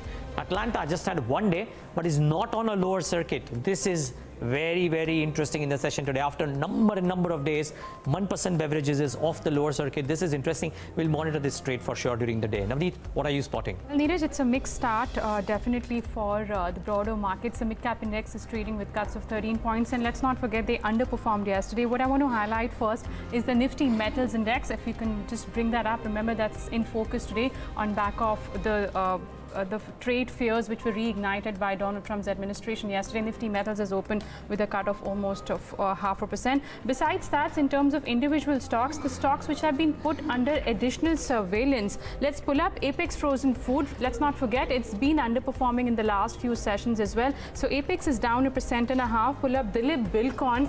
That's down because of some rumors in the market. We'll obviously be getting in touch with the management in a while. So some positive tick for Dilip Buildcon, up 2%. Pull up Graphite India, HEG, Radico, Khaitan. All these stocks will be in focus because of the additional measures. Graphite's down 5% in the opening session. HEG, Radico too has seen cuts of at least 3%, and also something like Rain and Venky's. Let's just pull up those stocks as well. Rain is down 5%, so the sharper cut for these stocks continues in today's trading session as well. Besides these stocks, Amara Raja Battery has been weak in the opening session. That has seen cuts of almost 3 to 4% in the opening session. And Neeraj has already highlighted CG Power, so some recovery after 21% cuts seen. And on back of news, PNC Infra, which has been declared L1 for Nagpur Mumbai Expressway project for 2,100 crore worth of project, that's seen a positive tick of almost 2.5%. But some positive tick, Neeraj, for something like Dilip Buildcon, that's up 2% in trade. Yeah, all of those actually coming up. Just initial thoughts, final thoughts actually from our experts. Hari, to you first. ICICI Bank, 3.5% higher. No, it's a fairly morbid reason for, I think, the stock to go up. I think apparently the stock seems to be going up on the news that the CEO has gone on indefinite leave. Now, what it means, I think we'll probably come to know probably in the next few days. But it could probably be an endgame as far as the current CEO is concerned. I think the good news is that probably the uncertainty is finally over. So now it boils down to just the performance, NPS, profits, growth. I think it's down to brass tacks, so that is good. I think the overhang is over. So to that extent, I think it's positive for ICICI Bank. Great, Hari, good having you. Thank you so much for taking the time out and being with us today and giving us your thoughts. Shrikant, Chouhan, your opening thoughts. It's been a flat start for almost all the key indices. Any trades that you would recommend either on the index or something that pops up on your screen? Neeraj, see, two stocks are really showing a lot of strength, especially like Maruti, which opened higher by almost 1.5%. With a stop loss at 8580, if we create long positions, then I think it should close somewhere around 8700, 8750, 8780 in today's date. So that's the view. So it's a buy at this price. And the other one which we like is Infosys, and silently it is going up. The way TCS was there when it was quoting somewhere around 3100 levels. Similarly, now Infosys is doing, and I think comfortably it is heading for the levels of 1400 in next maybe couple of weeks. It will take time, but at this price also it's a buy. Risk reward ratio is quite favorable, and in the near term I am expecting 1300 on the higher side. Okay, Shrikant, we leave it at that note. Appreciate you joining us and taking us through the technical views on the markets. Very quickly, before we get our next guest, I just want to address those flashes. Bajaj Auto monthly sales number for the month of May are flashing on the screen, and it's slightly above the estimate. Total sales have come in at 4 lakh units versus Bloomberg estimate of 3.95, and the total sales for the month of May are up 30% on year-on-year basis. Domestic sales are up by 29%, and total exports for the month of May, Neeraj, is higher by 31%, and we can see a positive reaction for that one. Yeah, that's a good number. Certainly seems to be revving up the stock up. But let's talk about good numbers, bad numbers, all numbers really, with Mahesh Patil, very special guest, Co-Chief Investment Officer at Aditya Birla Sun Life Mutual Fund, joins us right now on the show. Mahesh, it's been a while. Thank you so much for taking the time out and joining in. So good to have your thoughts on Bloomberg Quinn. What has your own thesis been about the current investing climate with the global trade wars, the politics thrown in, and the earnings season panning out the way it has? Yeah, I mean, clearly in the last few months, okay, we've seen multiple factors influencing the market. I mean, not necessarily positive, but some of kind of a headwinds. And global as well as domestic, we've seen oil prices move up, rupee depreciating. Globally, as you mentioned, had trade wars again. Currencies have depreciated quite a bit across emerging markets. And then something brewing up in Europe again, right, in Italy. So I think given all these factors, I think the market still has shown very good strength, right? And to some extent, I think we've seen the numbers which have come in this quarter. They have been okay. I mean, not to disappointment except for in the corporate banks, okay, where we saw some disappointment, which was expected over there. So on the back of this, we have not seen any major downgrade to earnings to FY19. There has been a small downgrade, but still it looks pretty healthy in terms of growth rate. And I think that is something which is keeping the market fairly firm. And I think the market will remain in a kind of a sideways band for some time. And as we see more strength coming in from earnings, I think it will scale higher. There's no doubt that the market will move higher in the coming months. But yeah, in the interim, when I say and by the end of the year or so, I think, yeah, it should, because by that time you should have fairly strong earnings momentum coming in. But in the interim, I think you will see markets ups and downs and clearly not clear direction coming in at this point in time. The GDP the GDP numbers were heartening. Is that a source of comfort, and consequently would that lead to the RBI having more ammo or more comfort in raising rates? So I think a lot of the numbers which are coming in right now, again, the base is slightly favorable. So even the IIP numbers and this thing have been fairly strong. So I think one would not, but yeah, it's expected that GDP numbers in this year should be fairly good. So we are expecting GDP growth to be around 7.3, 7.4%. So and last year first quarter was fairly bad because of GST, pre-GST impact. So I think that base will remain supportive and the headline numbers will look strong. But clearly I think there has been a pickup. We've seen the auto numbers and some of the other discretionary spends looking good. Commercial vehicle sales are fairly strong. So that shows some kind of a pickup in terms of economic activity. And that is a good sign, I would say, yeah. So, but I think it is more or less in line with the overall full year expectations. We don't see any significant pickup in momentum. It will be a slow and gradual recovery in the GDP. Okay. Okay, the markets have also turned positive. The Nifty is now above 10,750. The broader markets are too trading in the positive territory. Mahesh, while I take your point on board that markets have been resilient, we've seen a lot of ups and downs this year. Volatility globally has been heightened. But let's not forget the broader markets. There were a lot of new investors last year who put their money into mid-cap, small-cap stocks. They've been correcting and correcting quite sharply. Yeah, so I think, the small and mid caps had seen a wonderful rally in the last 2-3 years, and we had seen some kind of valuations had expanded over there relative to their own valuations and vis-a-vis the broader market. So as the money flow has kind of moderated down a bit in the last couple of months, and especially in that category, we have seen some larger correction in the small and mid cap space. In fact, in the last year till date, I think mid cap, the divergence between the mid caps and small caps and the Nifty will be almost 8 to 9% or so. True. And I think that's some mean reversion is happening in terms of valuations over there. I think beyond this, I think a lot of mid caps now are at valuations which we find pretty attractive from a longer term investing point of view. So I think it's a normal correction or adjustment which happens in terms of valuations relative is what we have seen. And I think the easy money which was there earlier, that has kind of slowed down a bit. So you will see a lot of differentiation happening in the market, especially in the mid-cap space. The better names, companies without fundamentals or whether there have been short-term concerns, we've seen a sharper reaction over there. But other good, better names and the better quality names where there is earnings visibility, I think they'll continue to outperform. And I think we believe that the mid and small cap should show a stronger growth, earnings growth, at least in our universe as we see it. They would see a stronger growth over the next 2-3 years. So I think given that, I think at this point in time, post the correction, we think that mid and small cap now offers a good opportunity for somebody to build a portfolio from a longer term perspective. Could you just give us a sense, because there was so much money flowing into mutual funds last year, how much has it gone down by this year, just a percentage? So if you look at the run rate last fiscal year, the run rate was around 20,000 crores on a monthly basis. That was the average.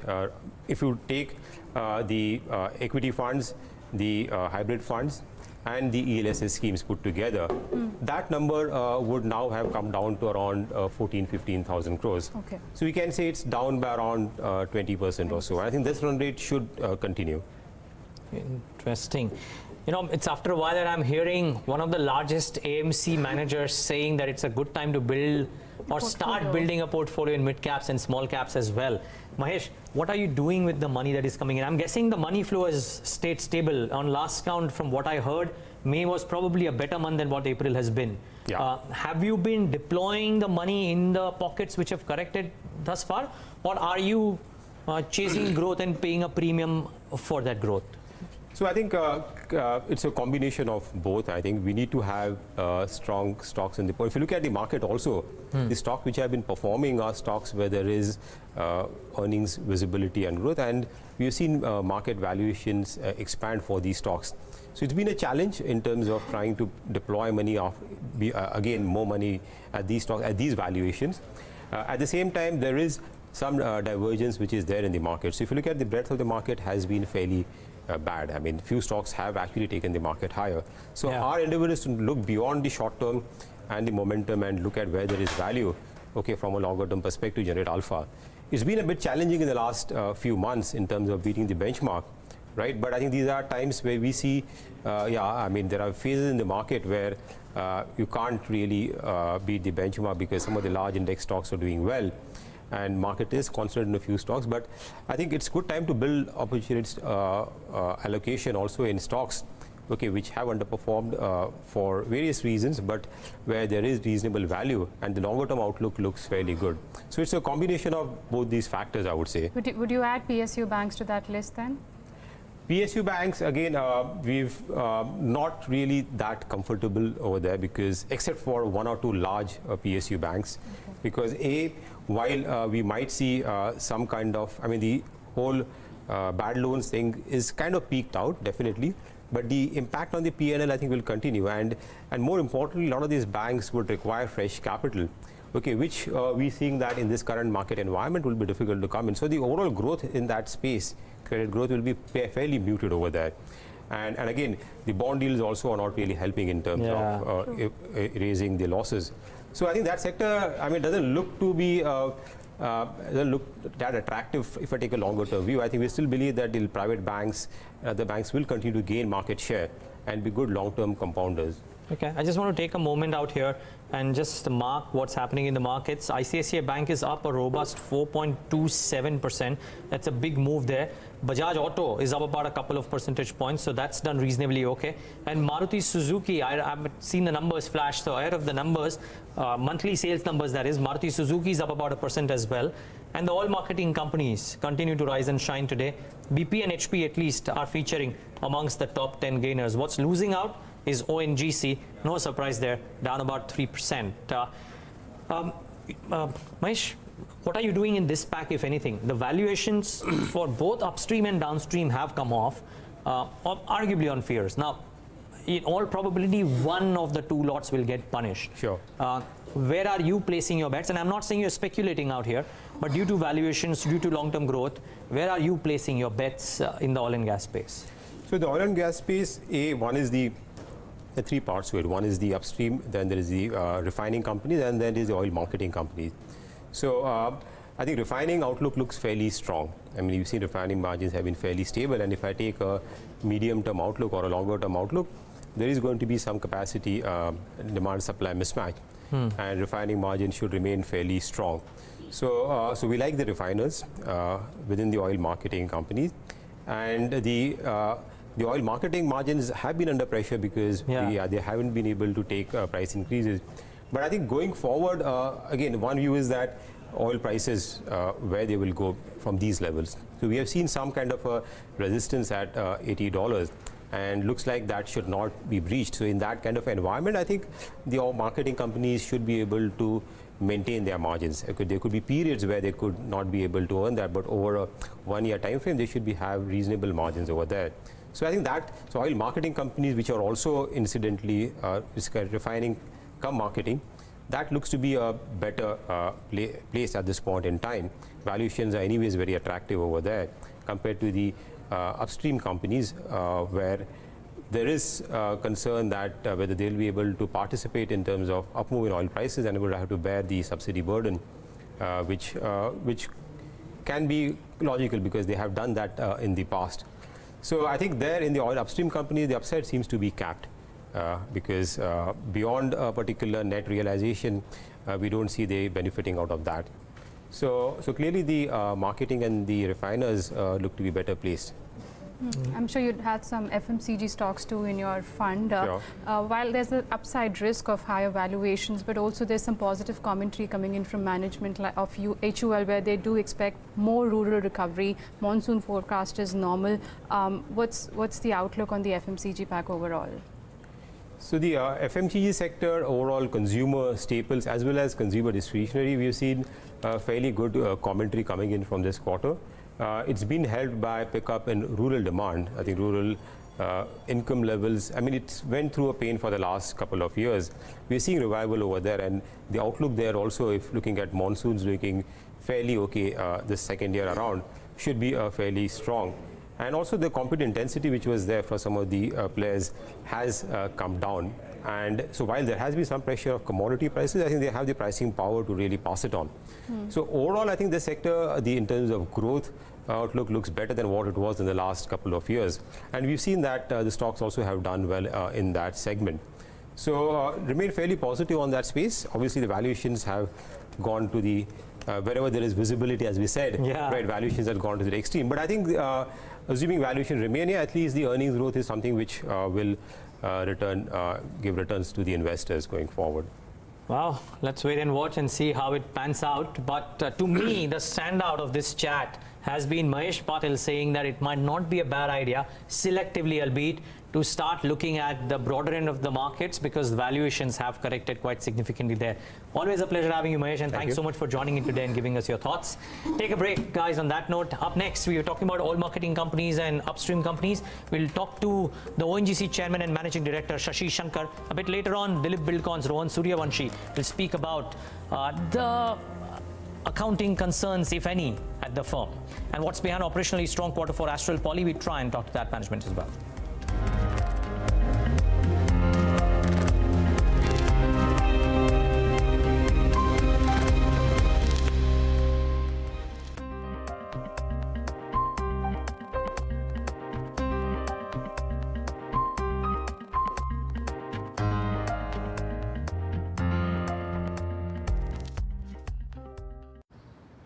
Sir, please believe me, I am in this business for the last 12 years. Okay, I'll wait for your call. Thank you so much. They still don't know you after all these years? क्या करें? पहचान ही नहीं है. Simple solution है. List on the stock exchange. With listing comes recognition. Investors get interested in you. And funding happens. Come on, yaar. I'm not big enough to list. Chal, let's leave. There's a stock exchange exclusively for your kind of company. NSE Merge. It's the right platform for your business. Really? Yeah. My kind of company? Exactly. Get listed, get recognized. अरे भाई, हीरे की असली परख जौहरी को ही तो होती है. चल. NSE Merge. साथ हमारा, सफलता आपकी. The SME Growth platform from India's largest stock exchange.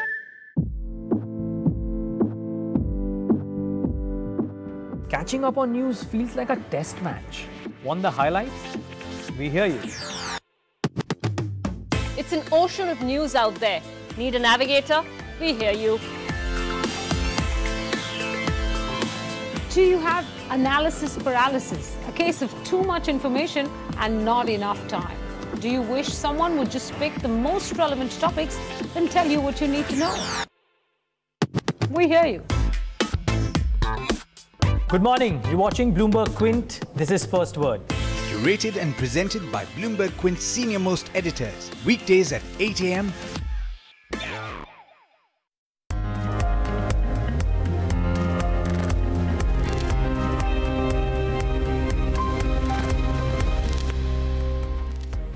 Welcome back. You're with us on Indian Open. The ONGC management would have been hoping for a better start to 2018, especially since there is growing clamor around the upstream giant bearing a part of the burden of rising crude prices. It's also in the middle of merging its biggest buy till date, HPCL, with another subsidiary, MRPL. Joining us now to talk about the fourth quarter numbers and the implications of the rising crude prices is the Chairman and Managing Director, Shashi Shanker. Welcome to the show, Mr. Shanker. Also joining me from our research desk is Sumit Sarkar to take the conversation forward. Sumit, over to you. Thank you, Neeraj. So, Mr. Shankar, in the fourth quarter, if you see exploration costs and other expenses were higher compared to the last quarter. Any specific reason for the same? Exploration cost, if you talk about what happens whenever you do an exploration activity, so your success rate is not more than 50%. So 50% of the cost which you incur towards exploration, be it survey or the exploratory well, that is required to be written off. So it is just, there is no definite pattern like, I mean, if you have done some wells and some quarter you had some better success or less success, depending on that, the rate of quantity, that also varies. So there is not something very significant. Also, oil and gas production numbers were down sequentially. What was the reason for the same? It was mainly because in the offshore, we had some planned shutdowns we had taken. We have a project called LEWP, I mean life extension of well platforms. We had some of the platforms which were pretty old, in excess of 40 years.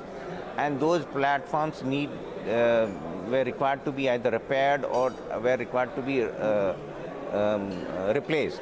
So for that process, what we had done, we had taken some plant shutdowns in Mumbai High and also in Neelam Hira development project. Certain hookup work was required to be done. So on that account, we had taken some shutdown. So that's the reason the production you see on in the fourth quarter was low.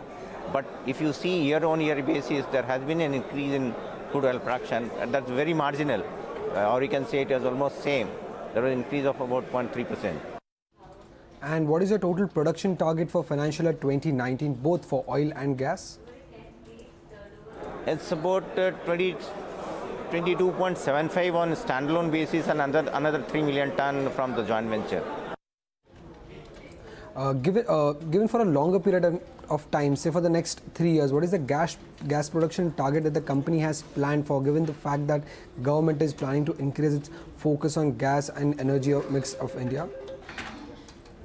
As far the gas production is concerned, the projects we have in hand and the kind of discoveries we have made and the plans we have, from the present level of 23.5 billion cubic meter per annum, it's likely to exceed 40 billion cubic meter per annum. That's almost 75% increase in gas production by the year 21-22.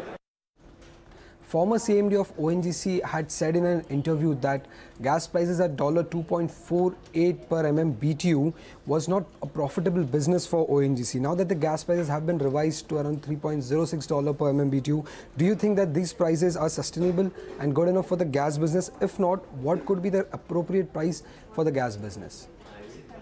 See, what we had been saying, if you just see the average cost of production today also, for our because major production is taking from offshore. So our average cost of production is in excess of $3.50 per MMBTU. So at present level also we are not been able to recover the total cost of our production.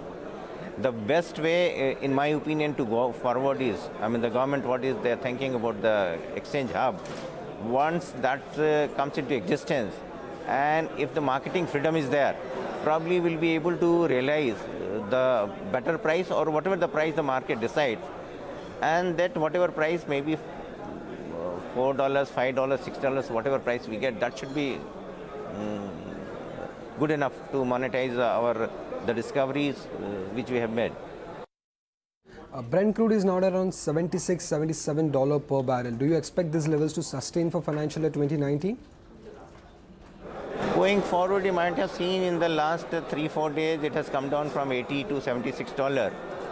So basically, if whatever the production cut which was there from the OPEC and the Russia, if they increase their supply or they pump more oil, then what is the forecast is by different analysts and the agencies, it's going to be range bound about $60 to $70 in the long term. If you expect the Brent crude to be around $70 per barrel for financial year 2019, but if you see the petroleum subsidy allocated by the government for FY19, now that is largely unchanged compared to the last financial year. So do you expect that to be revised, or do you think there could be subsidy sharing by the upstream companies in FY19? See, so far we have not received any communication from any quarters with regard to subsidy sharing. But what I have come to know from the media, even that happens, and what you are talking about is some windfall tax when the crude oil price is above $70 a barrel. If you see in this FY 18, the average realization for us was $57. So $70, I think that is really, I mean, not a concern as far ONGC is concerned. Even if there is some kind of windfall tax above 70, we are really not too much concerned about it. So you don't expect any subsidy sharing till $70 per barrel rate? No, this is what I have learned from the media. A windfall tax when the oil prices goes up above 70, yeah. Lastly, nearly 4 months have been done with the HPCL acquisition. Are you seeing any early synergies from it? See, as far after the acquisition of HPCL, I had just shared with my other media friends that at a group level, our crude oil production is 35 million tons. If you see the refining capacity, that is also very close to that, 36 million tons. And the marketing also is 36 million tons. So with acquisition of HPCL, we can claim to be a truly vertically integrated energy company.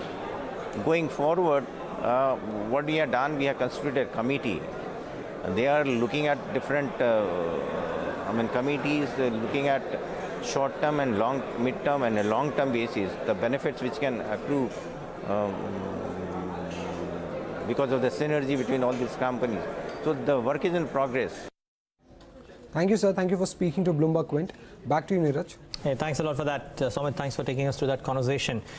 Okay, on to the next one. Dilip Buildcon has been in the eye of a storm the last 2 days at least for all the wrong reasons. This is despite the statutory auditors denying rumors of quitting. Some questions were also raised on the outstanding amount and the high inventory maintained by the company.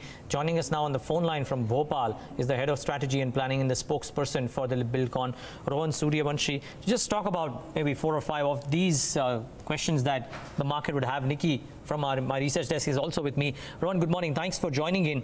Not really getting into how the quarter was, etc. Just a point blank 4 or 5 questions and your responses to the same. One of the questions that has come up repeatedly is that why, despite superior execution, which leads to early completion bonuses as well, is Dilip Buildcon struggling to collect the receivables? The receivable days haven't come off dramatically over the last few years. How would you respond to that? Good morning, Neeraj. First of all, thank you for having me on your show. Pleasure. Always a pleasure. I don't know whatever data you're looking at. I mean, I would recommend that you guys should have a look at a presentation that we've uploaded to the exchanges.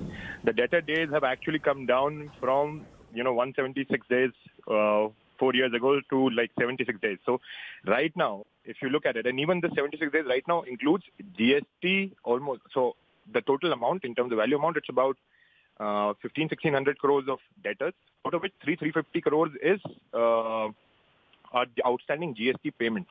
So if you look at it, our debtor days are actually one of the best in the industry. On a top line of 7,500 crore plus, our debtor days are only 1,400 crores, which 1,300 crores or so, or 1,250 crores or so, which essentially means it's less than 2 months. So, and if you look at the overall industry, everybody has debtor days of more than, the average is 90 or 100 days plus. You would believe that there is room to improve this further, Rohan? See, in our industry, you always will have at least a month plus of debtor days. Like I said, if I remove the GST and all, our debtor days would come down to about 50 days. So when you look at it, the best guys will always have around 40-50 days. Debtor days is what will be even the best guys. You can't have. And our numbers, like I said, without the GST is the best in the industry. A little bit improvement. And if the receivables for the GST come in, this should improve further a bit more. All right, Rohan. Hi, Nikki here. I'd like to understand a little bit about receivables. Now, I do understand your debtors day situation that you've spoken about. On standalone basis, we are looking at an uptake of as much as 58% in your receivables. This is despite the superior execution that we have. I do understand on consolidated basis, we're seeing a decline. But if I'm supposed to read into your investor presentation, the number stands at around 1,604 crore as compared to 1,017 that we've seen in the previous year. Exactly, that's what I mentioned right now as well. I talked about the 1,600 crores number. Last year, I did a top line of 5,000 crores. So proportionately, it was about 1,000 crores. Now, if I look at it, this year I've done 7,700 crores of top line.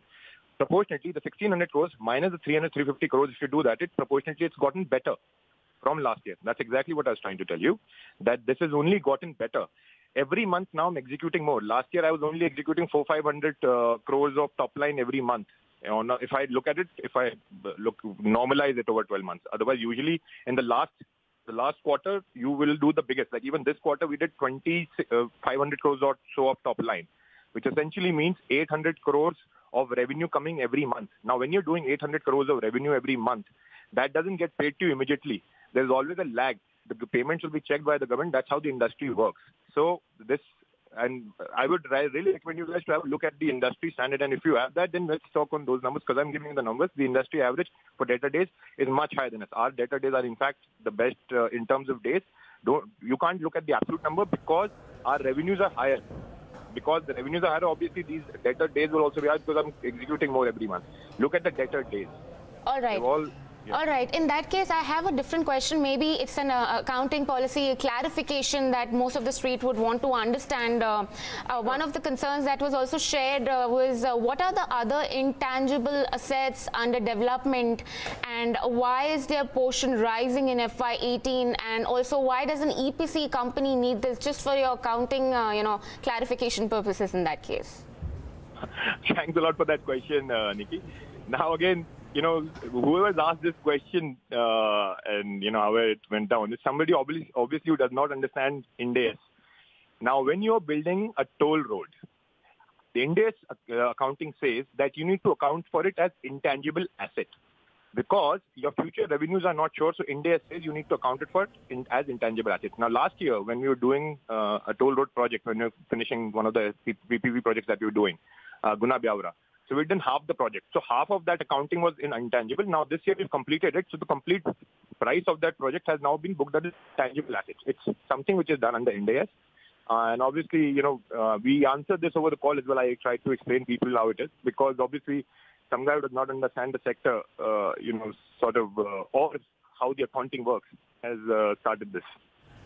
All right. Also, I'd like to understand a little bit about your margin profile. Now, we all know that the company enjoys a superior margin profile as compared to that of the peers. But then we'd want to understand, despite, bidding the projects from NHAI at a good 20% discount, how does the company actually manage to have a superior margin profile as compared to other road players?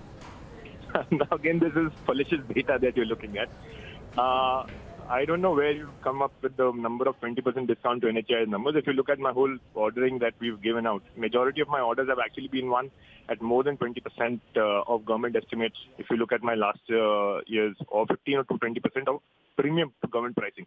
And all of this data we disclose very, very openly. So again, wrong data being circulated or, being asked around. Now, let me also, so number one, the bidding is always, done on the basis of how we look at the profitability of the project and then how we bid for it. So above and below is secondary because government DPR might not be the most accurate aspect. But anyways, coming to our how do we end up getting better margins than the rest of the industry? Let me actually take you through that whole scenario. Now, when you look at the average industry peer, they do about 10 to 12% EBITDA. Now, when you look, these are players who subcontract, who use rental equipment, who will not have people on the road. Now, when you look at us and our model, we don't subcontract anything at all. Now, when you're subcontracting, which is typical in the industry, and I'm sure you should, you'll be able to find it out. Whenever you subcontract, you give out the project, so whoever you're subcontracting to, obviously that guy also has to make margins. So you let go of margins for that person. In our case, we don't subcontract. So let me take you through that journey from 10 to 12%, from 10-12% of the average in the EBITDA to ours. So because of zero subcontracting, it adds 1 to 2% to our bottom line. After that, if you'll see, we've been doing projects before time for the last 6 years or so. In fact, in the last 6 years or so, we won 450 crores of early completion bonuses, which is unheard of in this industry, and we're the only company which wins it. Now, that essentially means 1.5 to 2%, of my revenue every year comes as early completion bonus. Even last year, in last financial year or this financial year, both of the years we won almost about 200 crores of early completion bonuses in total. Sure. So this adds another 1.5 to 2% to my bottom line. Now, when I'm doing a project before time, it helps me save on my equipment cost. It helps me save on my manpower cost. Because when I'm doing a 2-year project in 1.5 years, I've saved on all these costs. I've shrunk those costs. So that adds another 1 to 2% to my bottom line. Then, because we do everything on our own. Yeah, Rohan, no, I understand, because this is something that I think you explained to us in the last time that you were with us as well. So I take on board the point. The last question that probably the street would want to know is, with all that's happening around in the space, how does FY19 as a year look for you? And while your auditors have completely clarified that there is no such case of they moving out, there is no case of any kind of conflict that's happened between the auditors and the company, right? Absolutely, there is no conflict. This is just another false malicious rumor that's been spread by some people who have absolutely no information on it, and which is why the company clarified. And let me also tell you about our auditor. Mr. Chitle is one of the most respected names in the industry. He sits on the boards of many prestigious companies. He sits on the board of L&T. He's on committees for RBI. He's the past president of the Institute of Chartered Accountant Association. He's also on the top monitoring body right now, which is making the accounting standards. So, someone with very respectable and, with a reputation like that, I'm surprised, these unfounded rumors have come to the market. Yeah, well, then all they did was, the last couple of days at least, singe your stock. It's up about a couple of percentage points, though. Rohan, I'm glad you've been clarifying these rumors. Thanks so much for taking the time out and speaking with us today. Business as usual, man. It's business as usual. All the best for that. Thanks a lot for joining in today and giving us those thoughts. Okay, that's Dilip Buildcon with some clarifications. Just before we wrap up this show, a quick chat with the management of Astral Poly. The stock is at new highs. Let's get in the management to talk about how the numbers ahead could look like as well, and within the different divisions too. The CFO Hiranand Savlani joins in, and Agam Vakil from Research Desk also steps in for the discussion. Agam. Well, good morning, Mr. Savlani. Thanks for joining us. Well, we are looking at your numbers, which turned out to be quite well. We just wanted to understand the volumes growth for PVC and the CPVC segments for this particular quarter.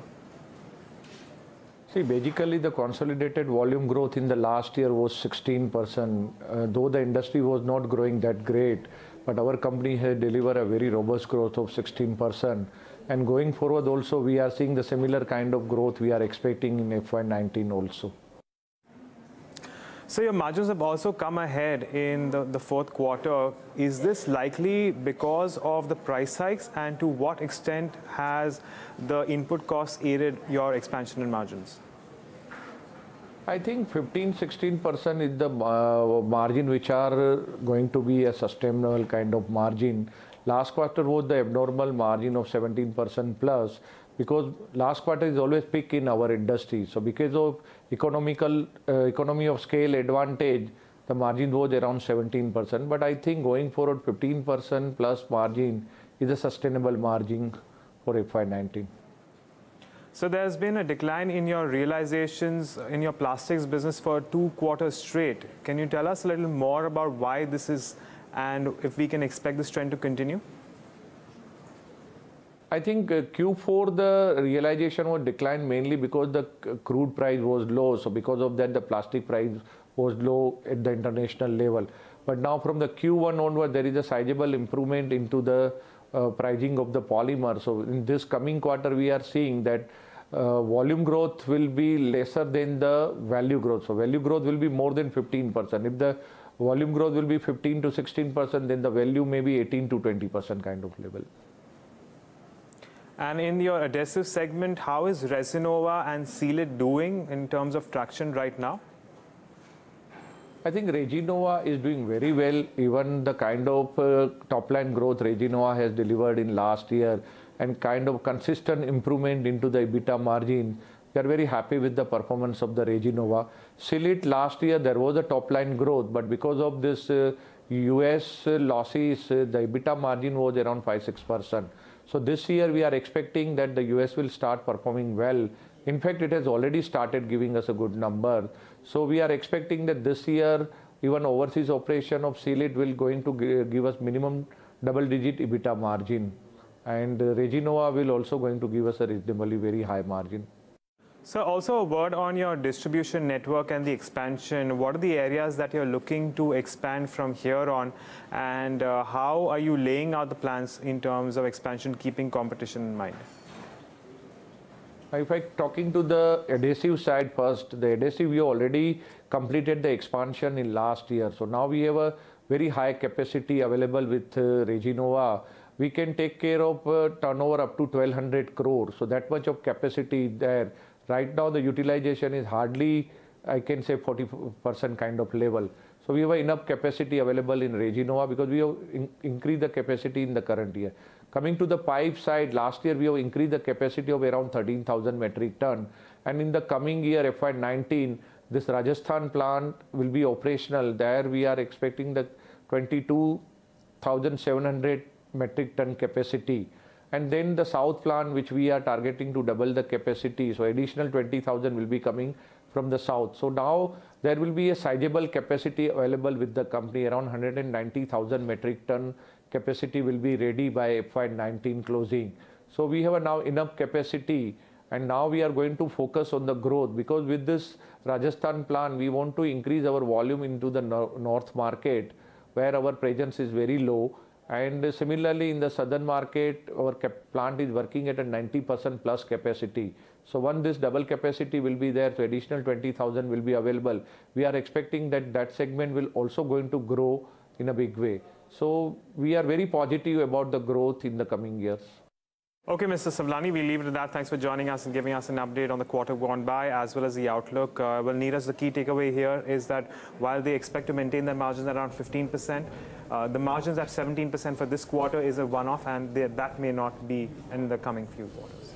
Okay, that's candid conversations. Thanks a lot, Agam, for taking us to that. Astral Poly, the stock at live eyes. Okay, now news flashing on your screen. Just coming in, an ICICI Bank official has told Bloomberg Quint that MD and CEO Chanda Kochhar is currently on an annual leave and he is not aware of the duration. Vishwanath Nair joins in now with the on the phone line with the details. Vishy, what are you learning? So what we're hearing, Neeraj, is that currently Chanda Kochhar is on leave, and that is a confirmed fact. And the second confirmed fact is that nobody knows what the duration of this leave is at this point in time. At least the official that we're speaking to, they don't seem to know the duration of this leave.